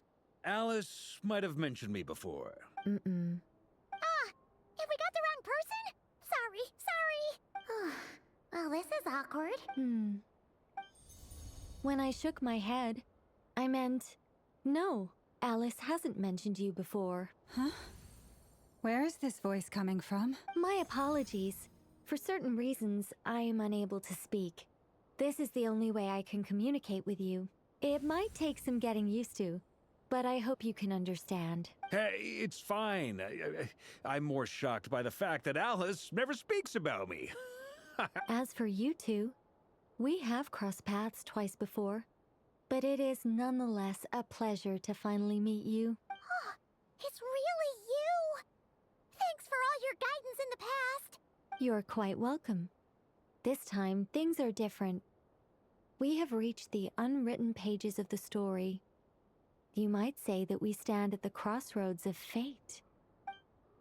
Now then, allow me to formally introduce myself. My name is... No, stop! Alice! I can't believe it!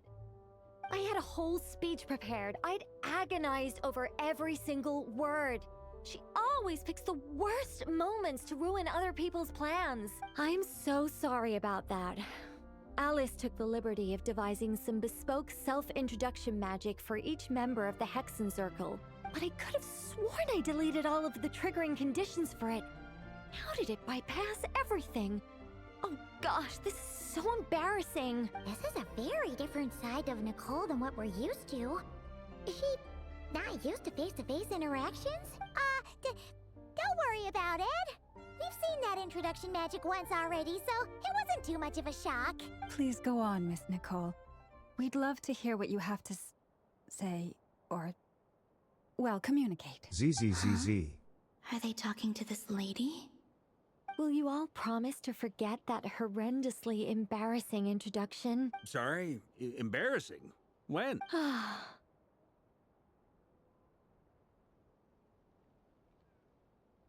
Yes, my name is Nicole, and I am one of a very few angels who have retained both their preferred form and their power. The Traveler and Paimon should be no strangers to this concept. There is another of our kind in Natlan. They call her the Lord of the Night. All right! Paimon remembers her. Yes. Well, I have retained more of my power than she.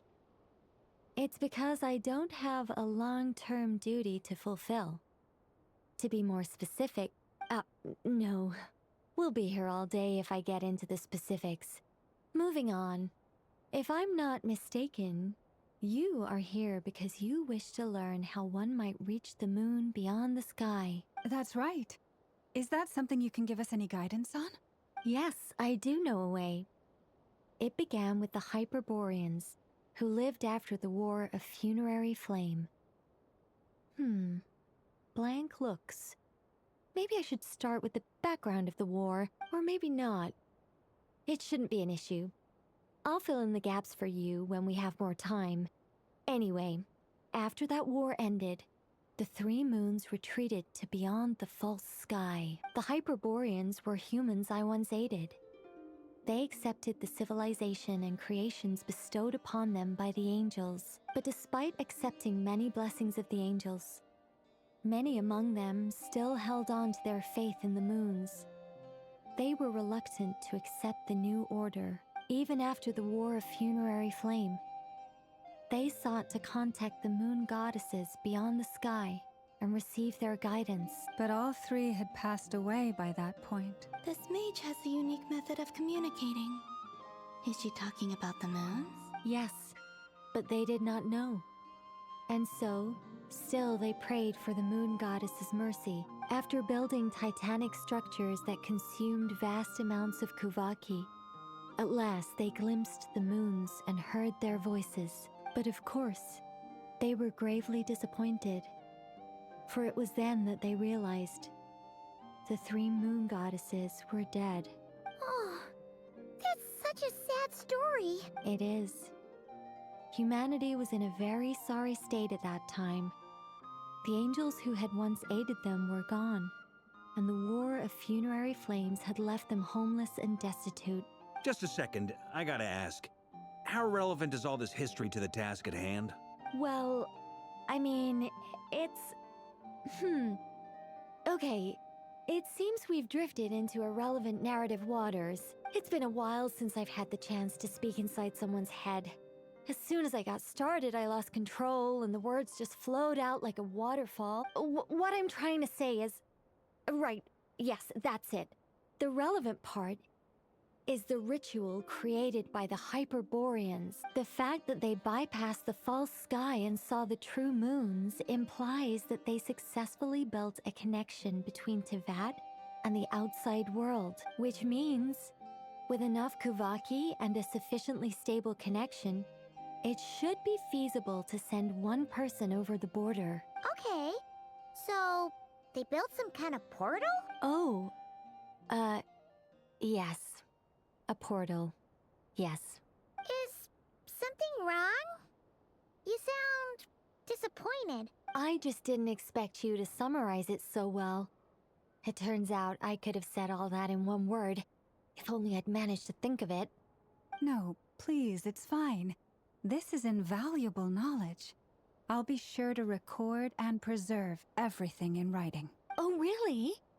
Well, in that case, I suppose I could backtrack and add some more detail. I did gloss over a few things so far. Whoa, time out. Let's summarize what we've got first. The Hyperboreans were the last ones to use this method, right?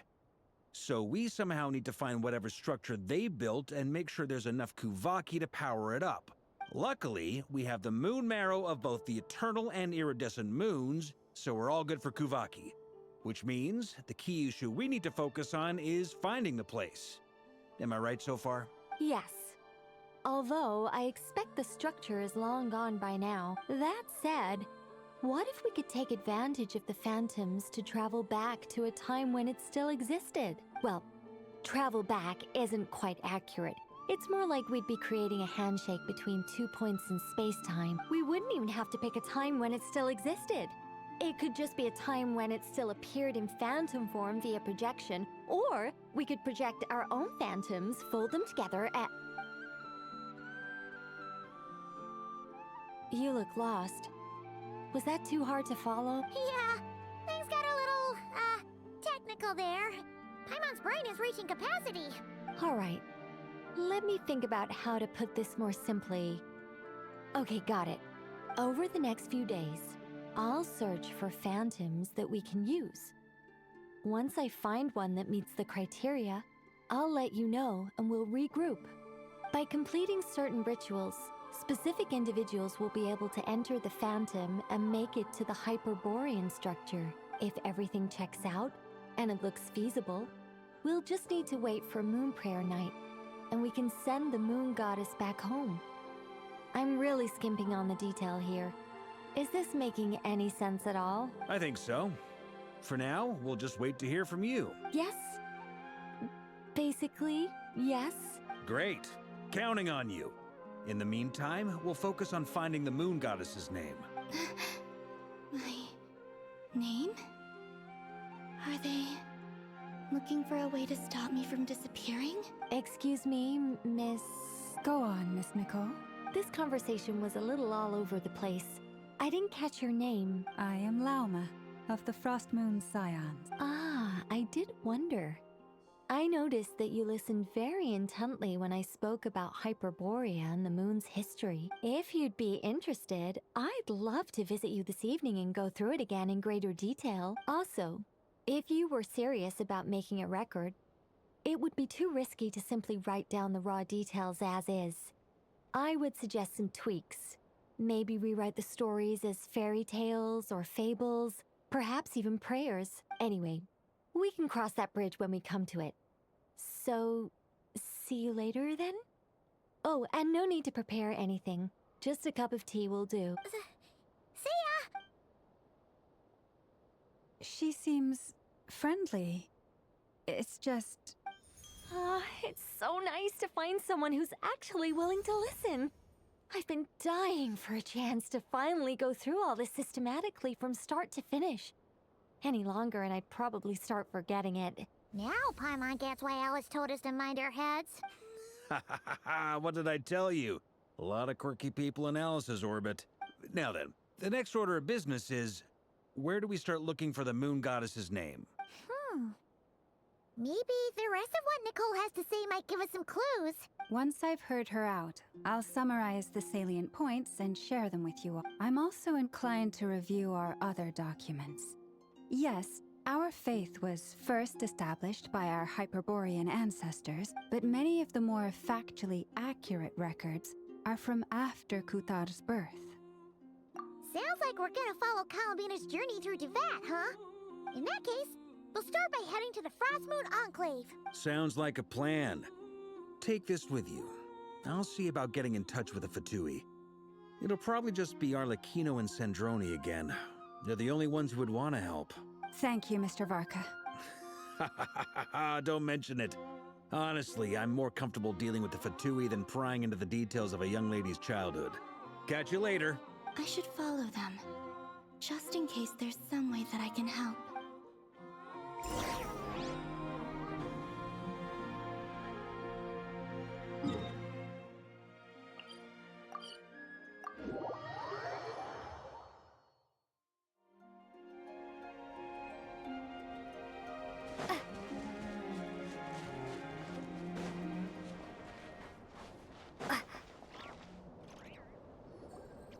A while ago, I took the time to organize all documents in our possession that pertain to Kutar. What you see here is the material I consider reliable. You're saying there's unreliable material too? Yes. Most of the information we have was transmitted through an oral tradition. Inevitably, some of her stories were mythologized and deified over the years through countless retellings. That's why I organized them into reliable and unreliable. There's no sense seeking answers in history unless we can ensure the veracity of the historical record. Makes sense. All right, let's take a look through.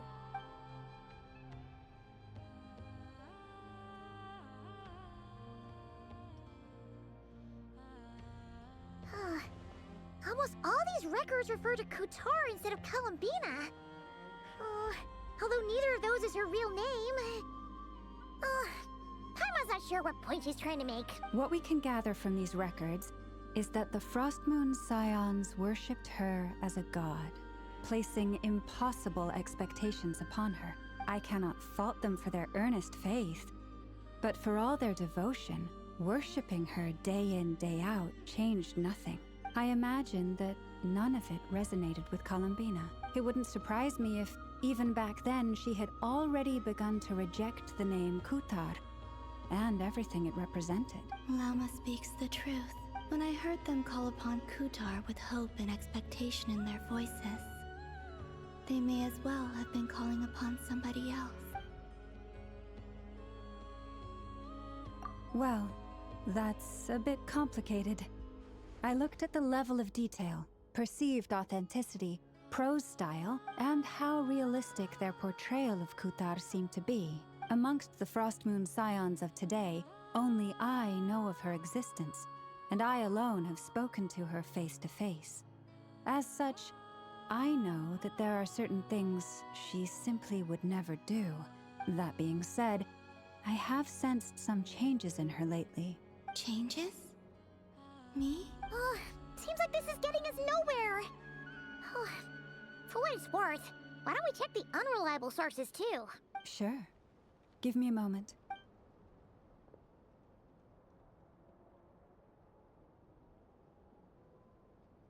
Exerting but a fraction of her divine might, Kutar sheared a great mass from the snow-capped mountain and cast it into the sea, upon whose surface shone the mirror image of the moon. Thus was formed the island of Hisi. Yeah, right. That doesn't even begin to pass the sniff test. The 3 moons are not but lies through and through. Only one moon has ever shone for us, and Kutar is her name. The vast majority of ancient texts are filled with fanciful tales like these. I trust you understand my criteria a little better now. Kutar did not speak, merely gazing into the distance in silence. And where her gaze landed, this was her prophecy. Clearly, whoever wrote this text never even met Kutar. Otherwise, they'd know that her eyes are always closed. What about you, Traveler? What are you reading? Come on, let Paimon see. The child wished to build a wooden nest with which to shield the fledgling bird from the cold. But being so young and lacking in strength, the child could not snap the branches from the trees. Kutar was passing by. Upon seeing the child, she summoned forth a Kuhenki, who built a beautiful nest for the child. I remember that. Not knowing the meaning of Kutar's divine intervention, the child dared not to respond, and thus ran home to call their parents. But Kutar was gone.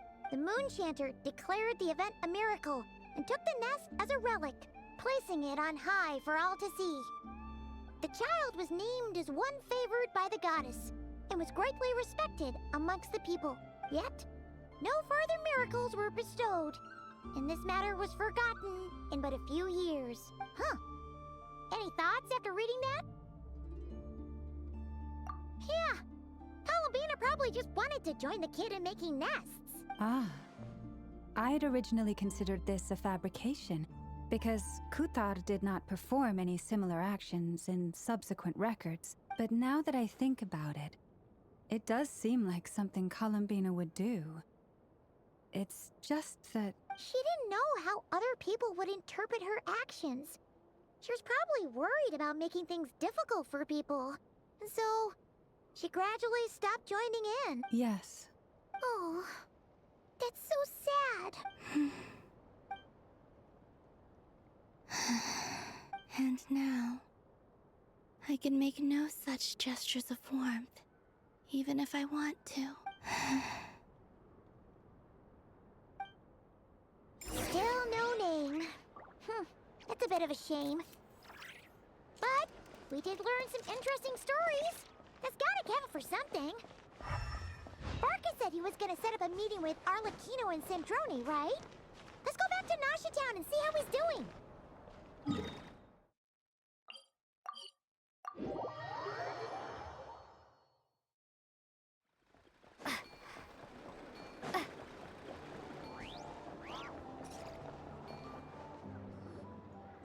Let's see. There's Barca. Oh, and it's Durin and Albedo too. Yeah, this is pretty much the same place we bumped into each other last time. I convinced them to stick around a little longer. We were all waiting on people, so I figured having a little company would help pass the time. Ah, so you've been waiting for us? Does this mean that you've already arranged things with the Fatui? Sure does. Now you're back, we can go meet up with them together. How'd your investigation at the Frost Moon Enclave go? Well, we didn't find out Columbina's true name. But apart from that, it went pretty well. Aha, just as well that I didn't tag along then. I'm sure our moon goddess wouldn't want every man and his dog knowing all about her private life. Still, desperate times, desperate measures, I guess. Someone had to do it. So, Varka was waiting on us, but what about you two? Are you waiting for Alice? Oh, no. We already met with her. We discussed that experiment I mentioned to you last time. Oh, and she also handed me this communication device. That's right. I understand she informed you about the relationship between the phantom phenomena and Tevat's borders, yes? She wants me to help her with some more experiments on that front. She said that she'll contact me through this device with more information. Ah, I see. Following instructions and making observations. Pretty common research method. Takes me right back to Albedo's lab. Wait, then who exactly are you meeting? Someone you know. Albedo's met him too. But I don't think Miss Lauma or the Grand Master have been introduced. Introductions are overrated, especially in cases like this. It's you! So, it's not like the Academia has prohibitions against going abroad. Also, I applied for leave. I've been writing to Hat Guy since obtaining a human form. I've already brought him up to speed on everything that's been going on in Nodcry. Hat Guy? Turns out, I actually have heard that name before. Oh? Then why did you react the same way I did? I only knew the name, not the fella. But since we're all here, let's do some introductions for what it's worth. I'm Varka, Grand Master of the Knights of Favonius. Lauma, Moon Chanter of the Frost Moon Scions. And I'm a Driosh from the Vahumana Darshan of the Sumero Academia. Hat Guy. Good to see you again, Mr. Guy. I believe we last saw each other on the boat ride here. Mind you, the only reason I came here is because there's someone I want to look into. Who's that? The Doctor, also known as Dottore, second of the Fatui Harbingers. From the tone of your voice, it sounds like there's bad blood between you. I was reviewing our archives and noticed that a lot of information about him was missing. Left a bad taste in my mouth. That's all there is to it.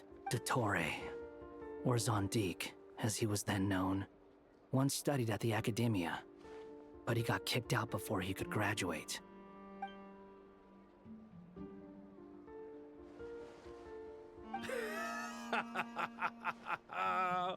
So the Harbinger's #2 man is a college dropout? How embarrassing for them. Last we heard, he was planning something. We actually heard that a few times before, even coming to Nodcry. But we haven't seen a trace of him since we got here. He only appears when something interests him. For all we know, he might have left already. But the fact he did something here at all is worth noting. It'll fill a couple extra lines in his file. Why does it sound less like a file you're writing and more like a criminal record? Anyway, we were just about to meet 2 of the other Harbingers. Want to come along? You might learn a thing or two about him there. Sure. Even though they're Harbingers, well, they're old acquaintances of ours, so, you know, when you talk to them, try to be... I got it. The Frost Moon Scions' relations with the Fatui remain tense. Forgive me if I do not attend. In that case, we'll continue assisting Miss Alice with her experiments. Good stuff. Everyone's having a fruitful time. All right, we better get going. I'll lead the way.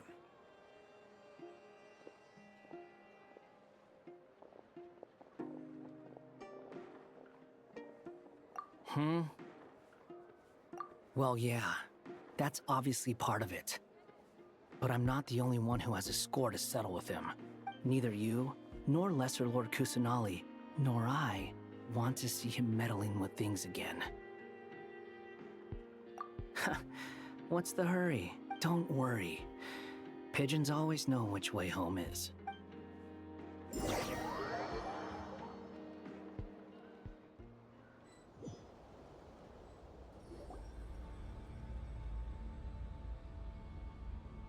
You made it. Who is this? A scholar from Sumeru. They call him Hat Guy. He's an old friend of the Travelers. Wait, this is the academia representative you wrote about? He doesn't exactly look the part. I believe this will prove my identity. You'll notice it bears the seal of the Sanctuary of Surasthana. Well, what do you know? So it does. All right then. My mistake. It's fine. I expected as much. What? So as I mentioned in my letter, the Academia's got its eyes on Dottore. But this matter remains top secret. Apart from those assisting in the investigation, the fewer people who know, the better. If anyone asks, I'm here in Nodcry to pursue my personal academic interests. Gotta say, Varka, you did pretty well to keep all this under wraps for so long. Sounds like you got in touch with the Academia about this way back. you flatter me. Where do I even start? Remember that time we fought Rerir at Star Sand Shoal? He sure let me have it then, didn't he? I'll bet Dottore had that all sketched out, with me as his convenient little pawn. He could not care less about us if he tried, but hey! The feeling's mutual. Does Dottore really strike you as the sort who values his relationships with his colleagues? Fair point. Definitely not. Which is why I always keep my guard up whenever he starts making suspicious moves. To that extent, our motivations align. On top of which, I consider you trustworthy people. Now, back on topic. In the wake of the Reikir of Solnari episode, Sandrone and I grew suspicious about Dottore's complete inaction Check out the during Pet the Cafe. entire affair. So we tried to find out what he'd been up to, but unfortunately to no avail. He never lets anyone in on his plans. The more he cares about something, the more secretive he gets. Indeed. Perhaps he believes that by keeping a low profile, he can avoid trouble. But that trick isn't going to work on his colleagues. Yeah, I mean, he's been researching the ancient moon's remnants. And he's been trying to get his paws on the moon marrows. Only an idiot would believe he doesn't have something more planned. With this in mind, I returned to Snezhnaya and relayed my thoughts to Her Majesty the Tsaritsa, entreating her to have him recalled. That's pretty direct. Did the Tsaritsa agree? Yes. I made it abundantly clear that the Fatui's business in Nodcry is almost concluded, and we do not need 3 harbingers in this territory. Her Majesty concurred. Accordingly, Dottore has returned at her orders. I imagine he is continuing with experiments, which no one besides he would ever have any interest in. Common sense might mean nothing to him, but he's not stupid. He knows that no good can come from opposing the Tsaritsa. Smarts alone won't get him all the way. He needs the Rooster's resources and Regrator's Mora, both of which the Tsaritsa can strip from him by waggling a finger. But doesn't he have a track record of publicly following orders while going against them in private? He probably has it down to a fine art by now. Wouldn't put it past him. We worked together on a research project once. Only briefly, but it was enough to show me that we're fundamentally different people. He has no interest in doing things methodically, stage by stage. His thoughts jump all over the place, and the moment his curiosity is satisfied, or he gets the results he wants, he disappears. The only similarity we share is that once we set our minds on doing something, we will see it done, whatever it takes. Well, we definitely saw some of that in your battle with Rerir. You got so competitive. Ugh, do not remind me. Then I believe we all concur. Dottore will not simply give up. Fantastic. Now this is turning into a whole day of unpleasant memories. Ugh. Are you talking about the moon marrow stuff? He also strikes me as the kind of person to disregard experimental regulations, ruin all the equipment, and go way over budget. Then leave the first person he can find to deal with the fallout. Exactly. This one time, he was running some high-temperature experiment and the substance exploded. But does he care? No. He orders his subordinates to open the device so he can observe the results. which causes the gas inside to leak out. That gas was poisonous! If I hadn't been there, who knows how many people might have died. And after all that, he left while I was still cleaning up after his mess. What a waste of time, he said. Waste of time? The nerve! He wasted my time! You've been bottling that up for a while, huh? Hat guy, I must say, you seem awfully familiar with internal Fatui affairs. Especially when it comes to Dottore. Thank you, Lady Harbingers, for providing such valuable information. I have no other questions for now, so I'll be on my way. Wait, what? You're just gonna leave? You're welcome to join if you want. Ugh. Just when Paimon thought he'd finally mellowed out. He makes quite the impression. I'll say. I've met tons of headstrong people, but not many of them would join me in bad-mouthing Dottore. Anyway, back to the main agenda. Barca, you said that Columbina has gone missing? Or rather, disappeared. Yeah. We're working on building a connection between her and this world. The simplest method is to find out her real name. I've actually asked her that question before, but she said she didn't know. Considering our relationship, I doubt she was lying to me. As far as I recall, she was never dispatched by Her Majesty to claim a gnosis or anything like that. That Tsaritsa's plans had long contained a place specifically for her. I always thought that was weird. What could she do that the rest of us couldn't? Knowing what we do now, it's probably something related to Kavaki, right? More than likely. When she first arrived, Columbina would often go to Her Majesty and ask when she could start the task assigned to her. But Her Majesty always gave the same reply. The time has not yet come. So she spent her days in Snezhnaya doing basically nothing. The Tsaritsa has summoned a beautiful blind maiden to be a harbinger, giving her the third seat by virtue only of her enchanting voice. It was a dumb and stupid rumor, but the reality of the situation made it hard to refute. And what happened after that? I imagine she stopped caring. She no longer seemed to care why she had been recruited. And Her Majesty never gave her any missions. So she just continued to sing in the flower garden. For my part, I was busy. So busy, in fact, that watching someone be that idol had me fuming. But still, I got the sense that she had long been used to a life of other people claiming she was needed when she wasn't. I just felt that having a place to stay would cost me something eventually. And so I waited quietly for the day that I would have to pay the price. And on the other end of that spectrum, you had me. Someone once told me that I had the lousiest work and the toughest luck.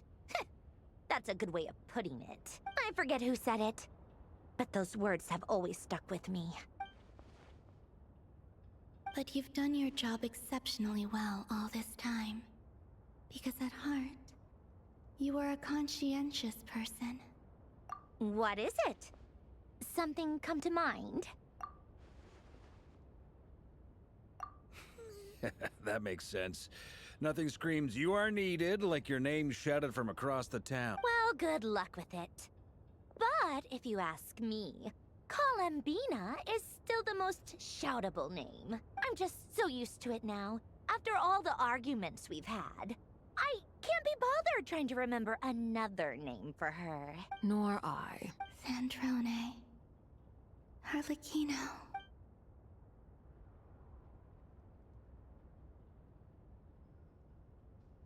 Huh! It's a Sealy! Does that mean Nicole has news for us? Ladies, I thank you for your hospitality. If the chance ever comes up, I definitely owe you both a drink sometime. I'm sure it will. You can make your own way out. Heck, you've been here enough times, you probably know your way around better than I do. Okay, time to do what adventurers do best. Follow that Sealy!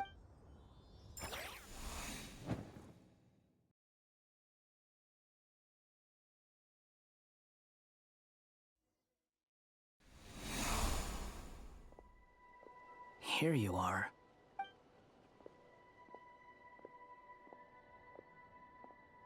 Oh, that guy. How come you're back so soon? Did things go all right with the Fatui? Fine. Dotori's been summoned home by the Tsaritsa. Couldn't get much more than that. How about you? Any progress with the investigation? Unfortunately not. We've tried everything. Different phantoms, different locations, different points in history. But the results are the same each... Abyssal monsters roaming the land. People crying out in despair, with no hope of being rescued. Every time I see it, I can't help but think, is this what it was like in Mondstadt when Dragonspine Durin attacked? And if I fail in the task I've been given, will I create yet another tragedy? That's just meaningless speculation. When we encountered similar phenomena previously, I tried to interfere with those illusions, using sounds and lights to guide them. However, we could not change their fates. At most, we were able to extend their existences. The events of the past are like fate that has been written into Irminsul. There isn't a living thing in Teyvat that can escape its past. But Miss Alice instructed us to try to find ways to change the outcome that these phantoms face. It's an impossible task. Can't you just refuse? Since she asked us to do this, I feel like it can't truly be impossible. Or if it is, well, mages can make the impossible possible. I could not have been born as Durin otherwise. But you also said that your past 39 attempts were fruitless. That's true. But you are still going. Yes. After this many futile attempts, surely you realize that you're not doing this because you still believe what some mage told you. It's because you want her hypothesis to come true. It's something you wish for deep inside. So, think for yourself about what you want to do. As long as you don't believe it's futile, it isn't. Yeah. Previous experience indicates that we cannot touch the phantoms, which limits the effectiveness of our interventions. If we want to clear this hurdle, we need to break this rule somehow. Same thought here. Following the same rules means repeating the same failures. Reducing ourselves to mere playthings of fate. So you mean we need to figure out a way to make contact with them despite knowing that we can't? Yes, and I suspect that's something only you are capable of. Everything in Teyvat is logged in Irminsul, but the withering that once occurred in Sumeru was a sign that the Great World Tree was being corrupted. This corruption allowed things that should not have existed in Teyvat to appear. This is tantamount to rewriting reality to an extent. You're saying abyssal power might be able to affect those phantoms? No one's ever tried it before. If you're gonna try it, it'll take courage. And you have to be confident that you can control it. Is anyone there? Has anyone seen my daughter? She's missing. I have to find her. I hear someone inside. Spargana? Are you in there? Ah! If I can use my abyssal powers to warn him that there is danger here, maybe it'll change his decision. Maybe he'll stay away. Yes. The important thing is not the nature of the power, but rather how you use it. To intimidate and obstruct. Sounds about right for the Abyss. Let me try. I should be able to influence that thing. Have you seen a little girl?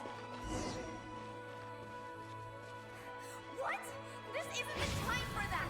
Just run!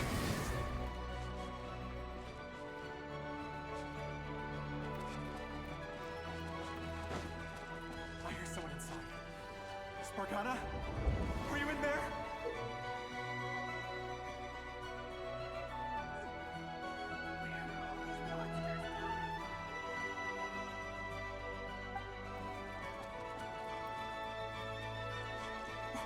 What is this? Looks dangerous. I should get out of here.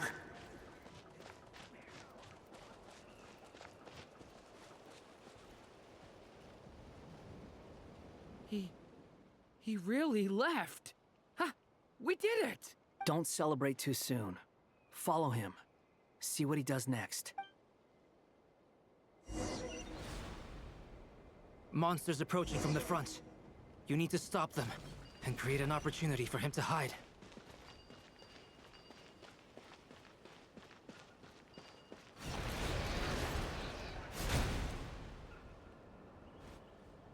Help me!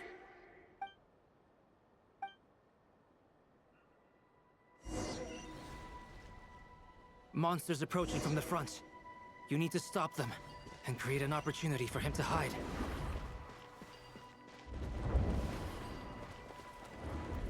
No! There's monsters ahead!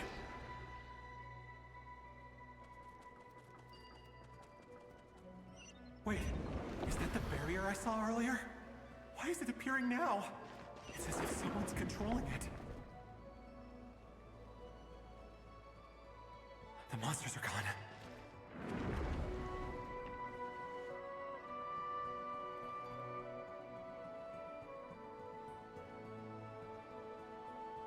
The barrier's gone too. How odd. Anyway, I guess I'll keep going. Quickly, let's keep...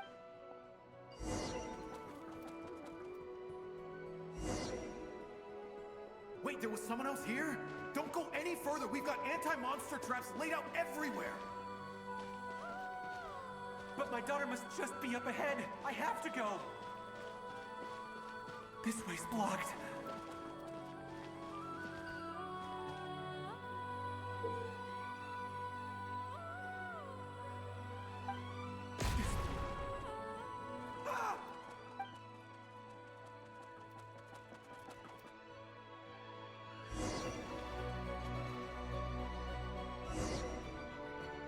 Wait, there was someone else here?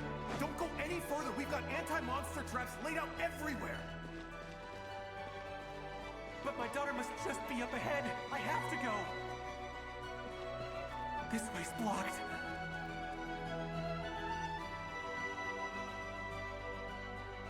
We might be able to use the explosives over there, but we need to take care not to hurt him.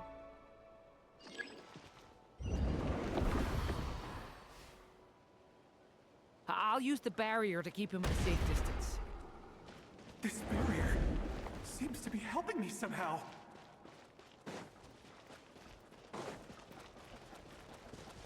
Hey, hey, wake up! Oh, no good. Gotta keep moving ahead.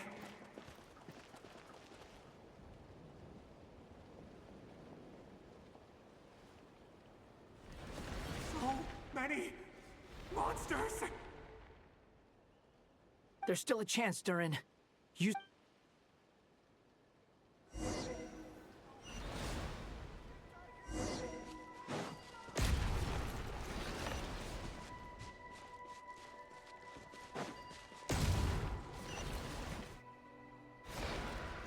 Help me!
This is a new development. I've never seen this happen before. We might just be able to save this person.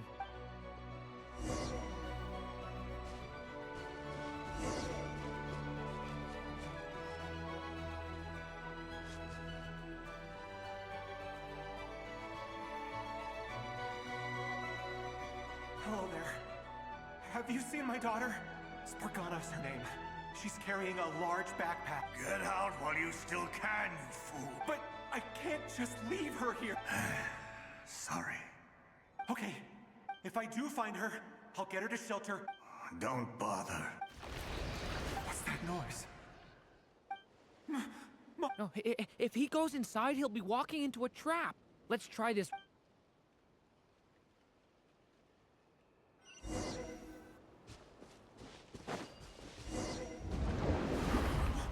Why? How will I know where Spargana's gone like this? You know what? I'll trust this strange barrier. It's gotten me this far after all.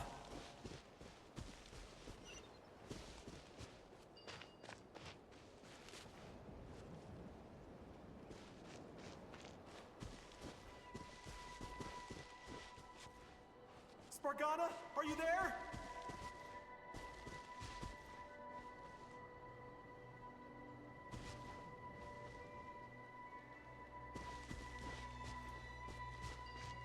What? What's this?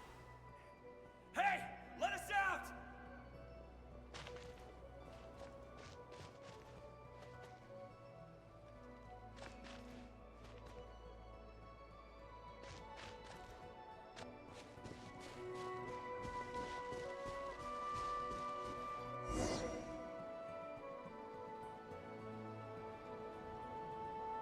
Huh? That looks like one of my daughter's books! Thank you. Thank you! Yes, it's one of hers for sure. That's her name on it right there. She left her backpack here. Durin, just like last time. Use the explosives.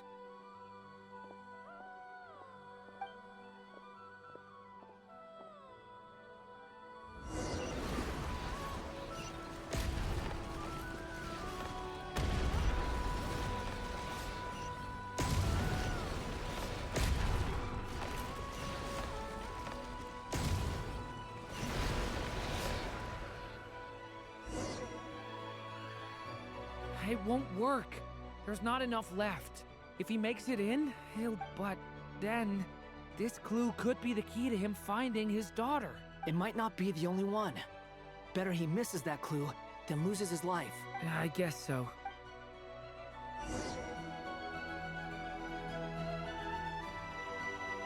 Stop him, Durin. We can't let him get any further in. That's my daughter's book! She's passed this way! Why?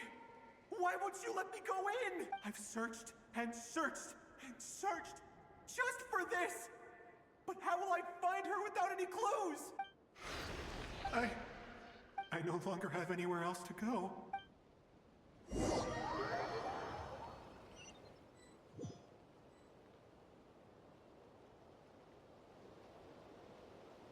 I'm sorry. He refuses to go anywhere else. Whether he opens this door or not, all that Albedo? Hat guy? Why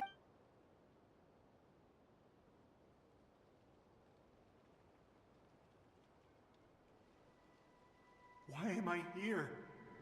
What's going on? All these scenes running through my head. Where are they from? Huh? What's His reactions have changed. How many times have I... What's happening to me? Huh? Wait. Who are you? You can see us now? I feel like I always could, but that I only just realized you were there. I'm sorry, I don't know how to describe what I'm feeling, but you were the ones guiding me using that marked barrier, right? I haven't done anything yet, but those monsters, those deaths, they feel like memories. Like things I really did experience. I won't find my daughter. In fact, I'll ultimately die trying to find her. Isn't that right? No, it isn't. Yes, it is. Even so, we're trying to find a way out of this. You've not seen my daughter either, have you? It seems she really isn't here. I'm sorry we couldn't help you. I'm just... tired. Maybe this is destiny. Maybe it doesn't matter how hard I search. How long do I have left? Experience says 15 to 20 minutes. 15 to 20. Thank you for all your help. Let's rest a while. You look exhausted too. Now's not the time for you to start pitying us. It's not pity. I'm just realizing that I've only got 10 or so minutes left. You know?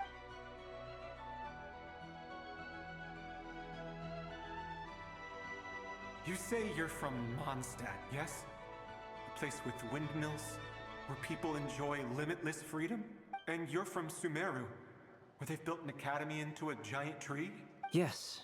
It seems you've never heard of either place. Those names are unknown to me, I'm afraid. Yes. Have you heard of Hyperborea? I have, but I heard that it was destroyed in the distant past. I see. That was where my ancestors once lived. What about Delphi Pytho? Was it later rebuilt? I've never heard that name. Then what about Sal Vindaknir? I have seen that name on stone tablets on Dragonspine. But I'm afraid the only things left of that place are its ruins. I see. Sure enough, there was no way to turn this around, huh? I'm sorry. I was the one who asked to chat, but it seems like we're too many ages apart. There's barely any common ground to start from. It's all right. We did hear something new, at least. From how you speak of your lives, things must be going all right for you, I guess. They are. Mondstadt is a place of freedom and happiness. There's a lot of good people in the church and the Knights of Favonius, and even outsiders find that it's an easy place to feel at home. We have festivals a few times a year. Everyone gets together to drink, sing, and be merry. Sumeru is a lot more uptight. Not really the kind of place where you can relax. It's a nation fraught with problems wherever you look. But if all you want in life is to seek knowledge, I guess it's pretty much paradise. That's wonderful. In other words, after this all-devouring black tide passed, humanity did not merely avoid extinction, but rose to build prosperous civilizations anew. I mean, I can see you all right now. That must mean the future isn't a total mess, right? That's true. Well, time's almost up. Let's part ways, I think. Might be best if you don't waste too much time on me. The chances are slim, I know, but I'd like to spend these last few minutes looking for Spargana. If things work out, I'd love to tell her about what I've heard. May we meet again. Well, or not, most probably. In that case, may your wishes come true.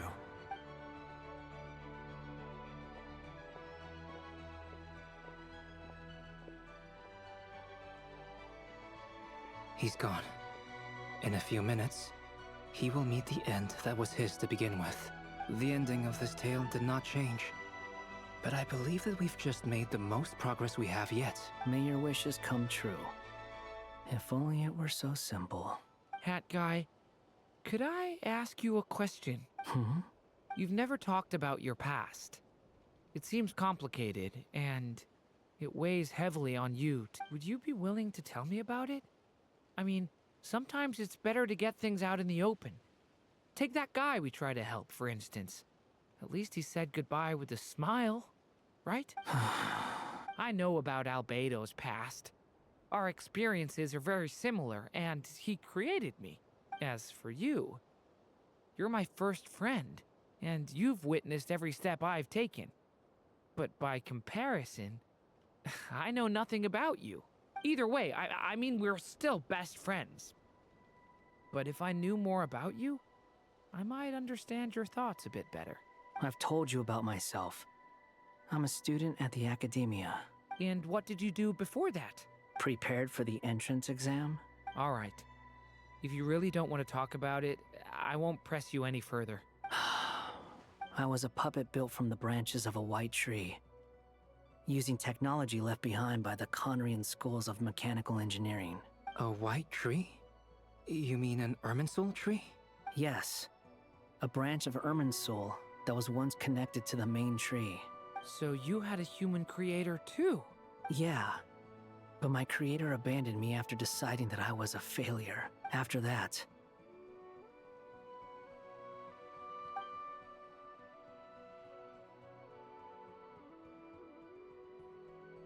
Durin.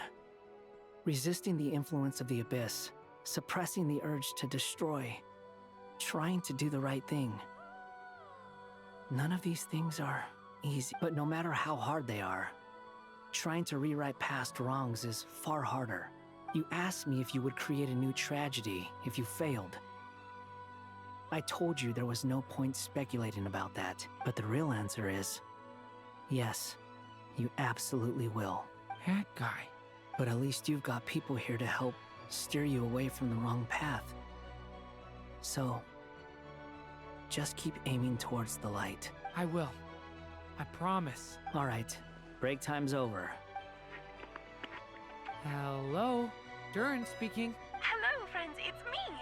What have you been up to, I'm detecting some unmistakable fluctuations here at the border. The amplitude isn't particularly high, but they're completely different signals from the ones before. And the scale is comparable to those I've detected previously. Alice, we were unable to save that person. However, he appears to have retained a portion of the memories gained through that cycle, and was able to hold a conversation with us. I see. Well, that is rather odd indeed. It definitely merits further attention. Could I trouble you to keep trying the same approach? I need to gather some more data. Counting on you. I should probably have Nicole come and check this out as well.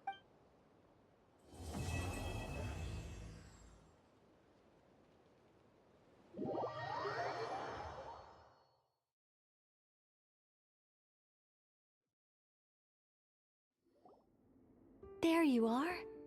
I was worried you might stop to collect treasure chests opened by the Seelie along the way. It would have taken you so much longer to get here. Another conversation I cannot hear. I am delighted to see that you understand what takes priority, and that your adventurer's instinct has not swayed your resolve. Really, I must applaud you for it. You should know. Paimon's head. Okay, I'll try and keep it short. My senses are telling me that this is where we shall find the entrance to the ruins. Oh, cool! Well, what are we waiting for? Let's open it up and see! Patience. This was a sanctuary of great importance to the Hyperboreans. A special process is required to open the gate. Oh! Like the place that housed the Eternal Moon's Marrow? Okay, so what's the plan? Need us to do anything? And just the short version, if you can. Ah. All right then. I was planning to start with some background on the invention of these techniques.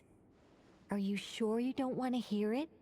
It's quite informative. Remember what you were saying about priorities? Fine. Simply put, we need 3 human representatives to successfully undergo a process of Kuvaki resonance. Think of it as a test from the 3 moon goddesses to see if the entrants are qualified, with the most recognizable qualification being Kuvaki. Pretty sure Lauma would ace that test. Oh, wait. But we need 3 people. I also have no doubt that the Moon Chanter would be qualified. But we would need 2 other people with the same constitution. Therefore, the most feasible method is not so much to follow the rules, but to figure out how the test functions and find a workaround. I've done some research, and it turns out the mechanism is rather crude. We'll simply need humans to stand before it who have sufficient Kuvaki energy within them. I'm with you so far. How do we get the Kuvaki in them? The easiest way would be transfusion. Take some Kuvaki from Nodcry's soil, put it into the bloodstream, and get it circulating in the body. So we're going to cheat on the test? Precisely. There are other methods, but this is the simplest one. Cheating the system is much easier than trying to hide from it. Huh? Sorry? Does the idea of cheating upset you, Miss Lauma? No, that's not it. I suddenly had an idea. Oh, what is it? It's about Moon Prayer Night. I figured out a way for Kutar to join in the festivities. Huh? But as Paimon said, we need to have our priorities straight. Let's get back to the test. I'll follow up with Nefer on the festival arrangements. Oh, okay. Anyway, is this really the best method we have? A Kuvaki transfusion sounds dangerous, no matter how you slice it. If you think that's dangerous, wait till you hear the other methods. I'd be more than happy to go through them if you'd like. There are several. No need, we're good. Let's go with this one. Very well. Kuvaki transfusion it is. Now, I should mention that the risks can be greater or lower depending on individual compatibility. It would be rash to simply infuse the Kuvaki and hope for the best. If the body rejects it, the reaction can be quite severe. The symptoms are similar to another condition that some people living here suffer from, known as congenital Kuvaki sensitivity. So, before we execute our plan, I will perform a simple test of my own to see who is compatible and who is not. Once that is done, we will have to complete the resonance process as rapidly as possible. The participants must remain stationary while the Kuvaki circulates and bonds with them, and they mustn't eat or drink anything. What? No eating or drinking? That's some hardcore fasting. They'll all be monks by the time they're through. 3 days. Oh, that's so long! And we still need to find 2 more people who are not just compatible, but also willing to volunteer. Fasting? What are they talking about? Really? Don't you want to think this through? Haha, count me in too. 3 days without food? I can handle that. Miss Nicole has made it clear that this is the easiest way. The way I see it, there's nothing else to discuss. It's time. Yeah, you're right. In that case, Paimon volunteers to be captain of logistics. She'll keep the fires lit and grab some spare clothes to keep you comfortable. Then we'll start with you first, traveler. Please step forward.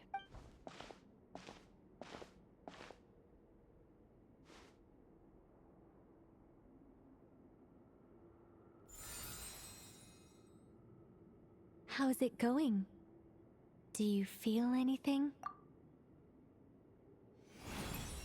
How about now?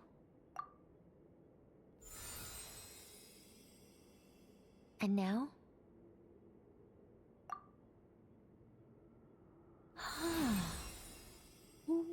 What about now? You guys, it's not a competition, you know. All right, I'm officially impressed. Even as a descender, you can withstand far more than I imagined. It's like I summoned a giant stone titan to arm wrestle you, and your arm hasn't even moved an inch.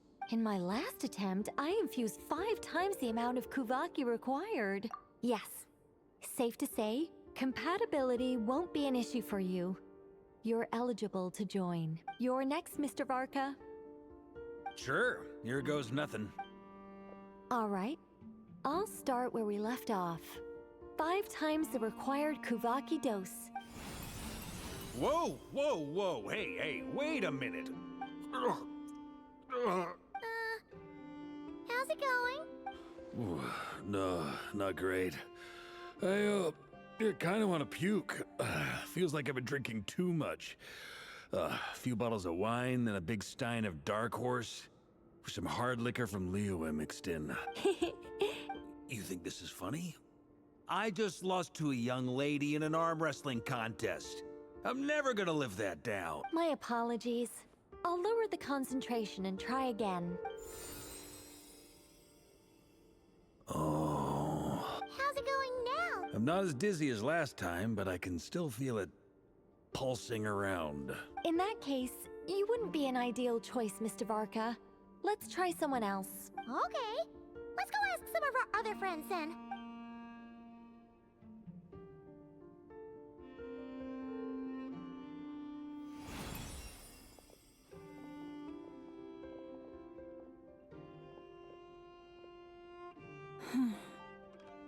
No surprises here, Miss Smoonchanter.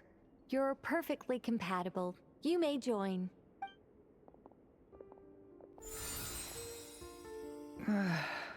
I'm getting a slight headache. Shame. You were so close. Whoa! I'm itching all over! Allergic reaction. We can't have that. Huh? Well, are you gonna start a what? The Hexenzirkel is an organization that cares for and protects children. We will not have them do dangerous things. Not even tests.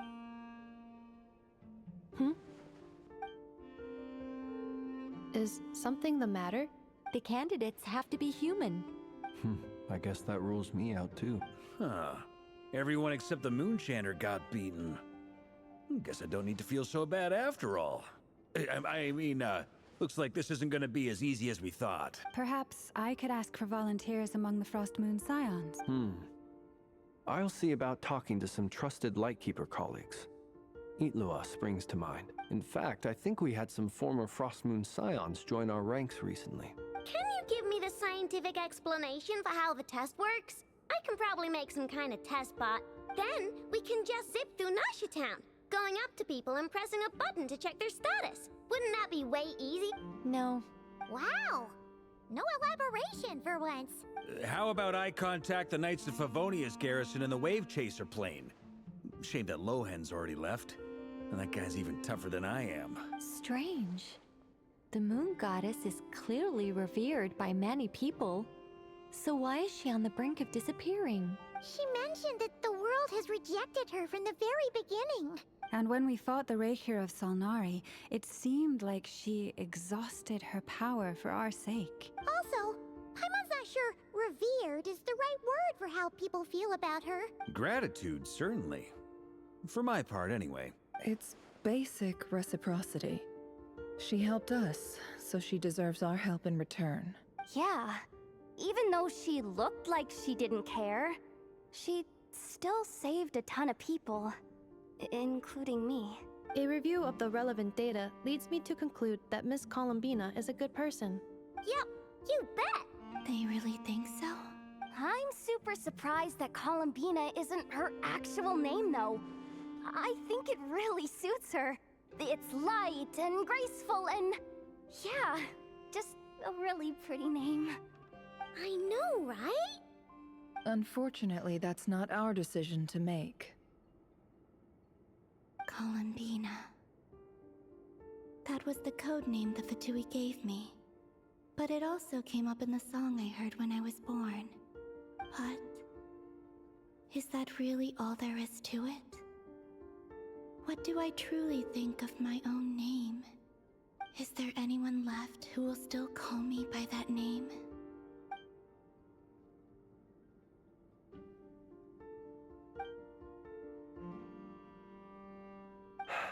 Moonprayer Night is getting closer by the day. We're running out of time. We need to look for other candidates.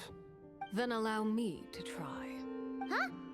What are you doing here? You contacted your friends via the Adventurers Guild. Sandrone has been keeping an eye out for something like that, so she informed me. Since I have the ability to accommodate a moon marrow, I should prove to be a suitable candidate. Arlecchino. When can we begin? I see. We can begin right away.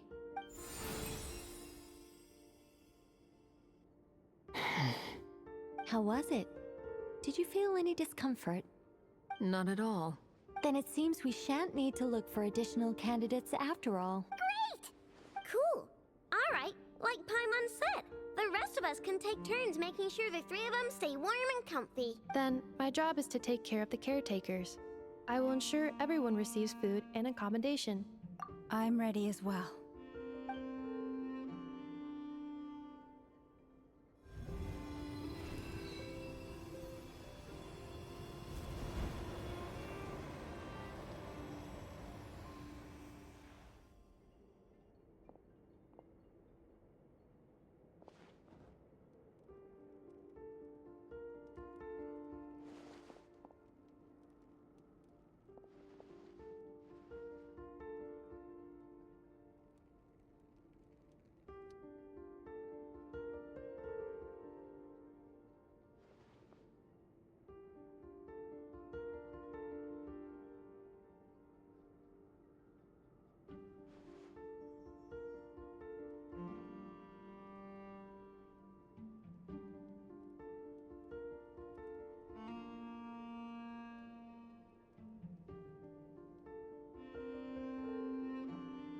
The work is done. The sacred scroll shut. The stars grow dim, the people silent. The white sun sets, The silver moon rises. O path to the temple, appear now before us.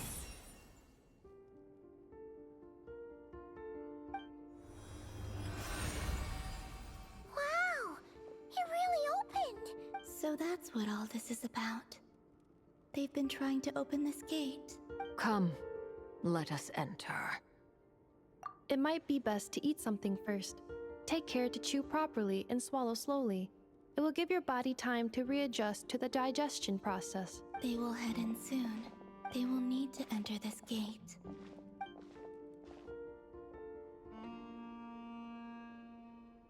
Huh? I cannot pass through. Is it because I have no physical body? It has been 3 days.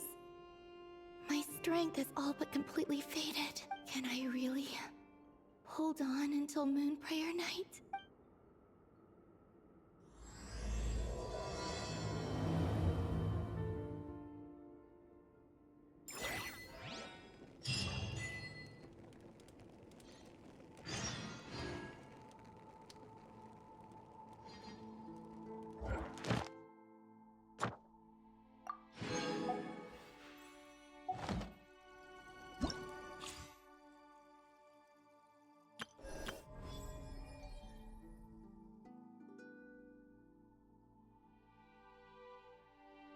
You